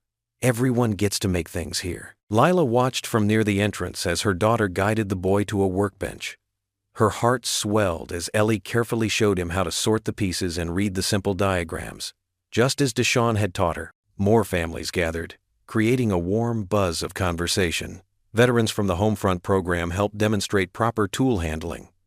Senior citizens who'd been shopping at Whitaker's for decades shared stories about Margaret, how she used to teach sewing classes in the back room, how she never turned away anyone who needed a helping hand. She would have loved this, Walt said softly as Lila wheeled him toward the ribbon. Maggie always said tools were just bridges between people who needed help and people who could give it. The crowd quieted as Deshawn stepped forward to speak. Today, we honor Margaret Whitaker's legacy by opening these doors wide. In her spirit, we believe everyone deserves the dignity of creating, building, and fixing things with their own hands. Children settled onto the ground, cross-legged and attentive. Parents drew closer, arms around shoulders. The morning sun caught the gold lettering above the door, making it shine. Mr. Whitaker, Deshawn continued, would you and Miss Ellie do the honors? Walt gripped one handle of the scissors, while Ellie held the other. Together they cut the ribbon as cheers erupted. The crowd surged forward eagerly but orderly, Deshawn and other volunteers guiding them to stations where they could browse the carefully organized tools. Lila moved through the space, watching families select what they needed. Everything from basic screwdriver sets to specialized equipment for bigger projects. Each person wrote their name in a ledger and whatever amount they could manage in the payment column. Some wrote, I owe you, next month. Others added extra to cover those who couldn't pay. Near the kids' workbench, Ellie and her new friend had made progress on their birdhouse. Their heads bent together over the project. They worked with the focused concentration only children can achieve. The boy's mother watched, wiping tears from her eyes. We haven't been able to afford projects like this since his father lost his job, she whispered to Lila. Look at how proud he is. Other children gathered around, asking to help.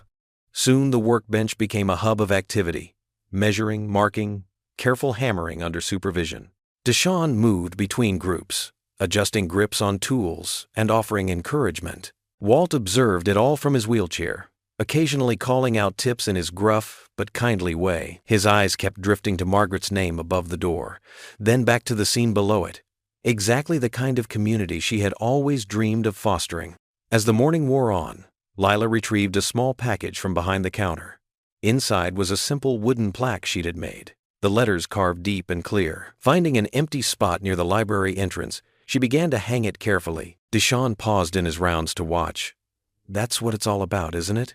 he said quietly. Lila stepped back to make sure it was level. The words seemed to glow in the sunlight streaming through the windows. Every person matters. Every idea.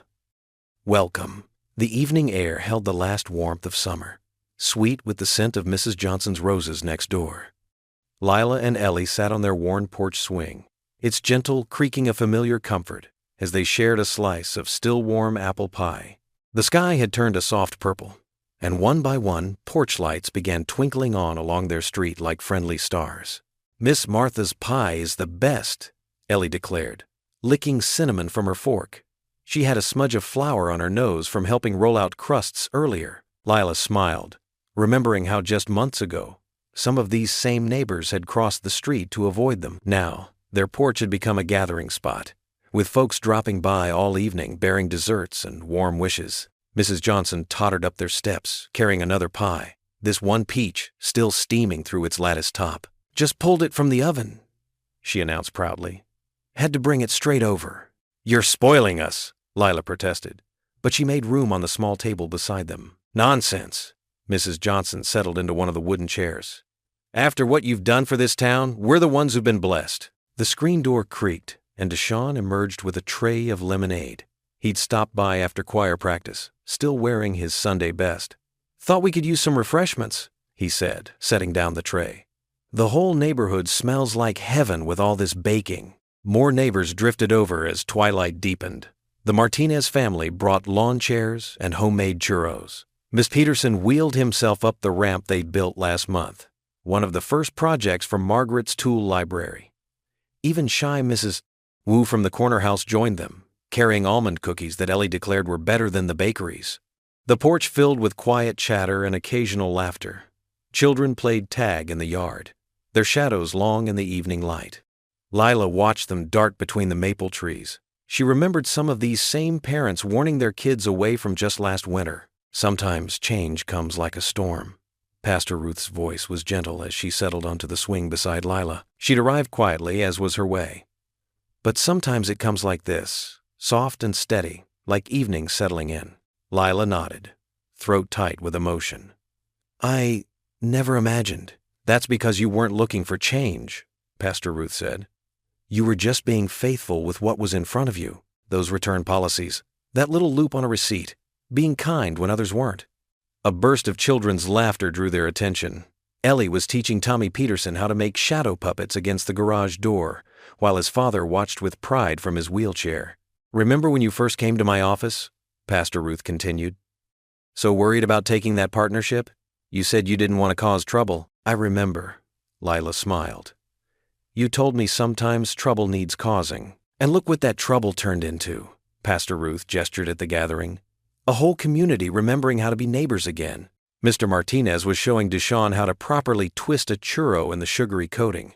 Mrs. Wu had somehow gotten Mrs. Johnson to try using chopsticks, resulting in much giggling from both elderly women. Someone had brought out a guitar, and soft music wove between conversations. "The store's numbers are better than ever," Lila mused. "But it's moments like this that feel like the real profit." "This is only the beginning," Pastor Ruth squeezed her hand. "You've helped people remember who they can be. That kind of change keeps growing." More porch lights winked on down the street as darkness settled. The children had organized some kind of complex game involving flashlights and the maple trees. Their excitement carried clearly through the evening air. "Mama," Ellie called from the yard, "come see what Tommy invented. It's like shadow tag, but with extra rules." "Go on," Pastor Ruth nudged her. "I'll keep the swing warm." Lila walked down the steps into her yard, now full of neighbors' children who greeted her with easy familiarity. As Ellie explained the intricate game rules, Lila glanced back at her porch. The warm light spilled out over the gathered faces. Black, white, Asian, Latino, all laughing and sharing food as if they'd done this forever, instead of just these past months. Up and down the street, other porches glowed with welcome. Through windows, she could see families gathering for dinner or settling in for the evening. The whole neighborhood seemed to shimmer with a gentler light than before. Ellie tugged her hand. "Come on, Mama. You can be on my team." Lila let herself be pulled into the game. learning the complicated patterns of light and shadow the children had created. Their laughter rose into the deepening night, echoing off houses that no longer felt like barriers but had become part of one extended home. The evening wrapped around them all like a familiar quilt, stitched with new patterns but somehow stronger for the mending. On the porch, Pastor Ruth started a hymn, and soon voices joined in harmony. The music drifted out across lawns where children played without fear, past windows where lights burned bright with welcome, into a community that had remembered how to shine. The late August morning dawned bright and crisp, filled with the kind of excitement that only the first day of school could bring. Sunlight streamed through the kitchen window as Lila helped Ellie adjust the straps of her new backpack, making sure everything sat just right on her shoulders. "Not too heavy?" Lila asked, smoothing down Ellie's collar. Ellie bounced on her toes, her braids swaying. "Perfect! And look!" She pointed to the small sketch pad tucked into the front pocket. "For more loops and ideas." Lila's heart swelled. She touched the locket hanging around her neck, Walt's wife's locket drawing strength from its familiar weight. "Ready for 6th grade, baby girl? Ready?" Ellie paused, then added softly, "Can we stop by the store first? I want to see the new sign before school." "Of course we can." Lila grabbed her car keys, thinking how different this morning felt compared to last year's first day, when she'd been rushing from an early cashier shift to drop Ellie off just in time. The drive was short, the streets already busy with school buses and parents hurrying to drop-offs. As they turned onto Main Street, Lila saw a small crowd gathered in front of Whitaker Hardware. Her breath caught at the sight of the gleaming new sign, Whitaker Carter Hardware Homefront Inside. Deshaun stood near the entrance in his crisp veteran's cap, directing the setup for this morning's ribbon-cutting ceremony. When he spotted their car, he broke into a wide smile and waved. "Miss Carter, little Miss Ellie, you're right on time." Marta rushed over as they got out of the car, her eyes bright. "The whole team wanted to be here early. We couldn't miss this." Indeed, store employees were arriving ahead of their shifts, gathering in small groups, their faces proud and expectant. Kenji emerged from the office carrying a large pair of ceremonial scissors, tied with a red ribbon. Walt's wheelchair appeared at the doorway, pushed by his nurse. Despite the early hour, he was dressed in his best suit, his silver hair neatly combed. Though his speech remained slightly slurred from the stroke, his eyes were clear and determined. "There's my partner," he called out, gesturing Lila over. When she reached him, he pressed something into her hand, a small wooden box. Inside lay a shiny new name badge. "Lila Mae Carter, Co-CO, partner." "Walt," she whispered, emotion tightening her throat. He patted her hand. "Wear it proud, Lila. You earned every letter." More people were arriving now, Pastor Ruth, with several choir members, regular customers, veterans from the Homefront program. Someone had brought coffee and donuts, passing them out to the growing crowd. Ellie tugged at Lila's sleeve, pointing to the construction paper banner some of the younger employees had made. "From loops to leadership, congratulations, Mrs. Carter." Lila remembered that first doodle on the receipt, Ellie's innocent circles sparking an idea that would change everything. She pulled her daughter close, kissing the top of her head. "Mom," Ellie whispered, "can I tell you something?" "Always, baby. I'm not scared anymore about school or anything, because you showed me that good ideas can change things, that we don't have to stay stuck." Lila blinked back tears. Before she could respond, Deshaun called out, "It's time!" The choir assembled on the sidewalk, hymnals ready. Walt motioned Ellie forward, handing her the ceremonial scissors with a wink. "Would you do the honors, young lady? After all, your loops started it all." Ellie's eyes widened. She looked at Lila, who nodded encouragement. The crowd grew quiet as Ellie stepped up to the ribbon stretched across the entrance. Lila moved to stand beside her daughter, one hand on her shoulder. Looking out at the gathered faces, black and white, young and old, veterans and civilians, all coming together, Lila saw more than just a hardware store. She saw hope made visible, proof that change was possible when people chose to believe in each other. Pastor Ruth raised her hand, and the choir began the opening notes of Amazing Grace. The melody floated out over Main Street, drawing more onlookers. Ellie gripped the scissors, took a deep breath, and cut. The ribbon floated down as applause erupted. Camera flashes popped. Someone shouted, "Speech!" But Lila didn't need grand words. Standing there with Ellie's hand in hers, watching Walt beam from his wheelchair while Deshaun saluted and Marta wiped happy tears, She simply whispered to herself, "From cashier to co-CEO, by grace and grit." And this is just the start. What would you do if you were in their place? Comment your answer below and let's see how you'd rewrite the ending. If you enjoyed this story of Lila Mae Carter, I handpicked the next story that you will enjoy. Please don't miss this one. Click here to watch it.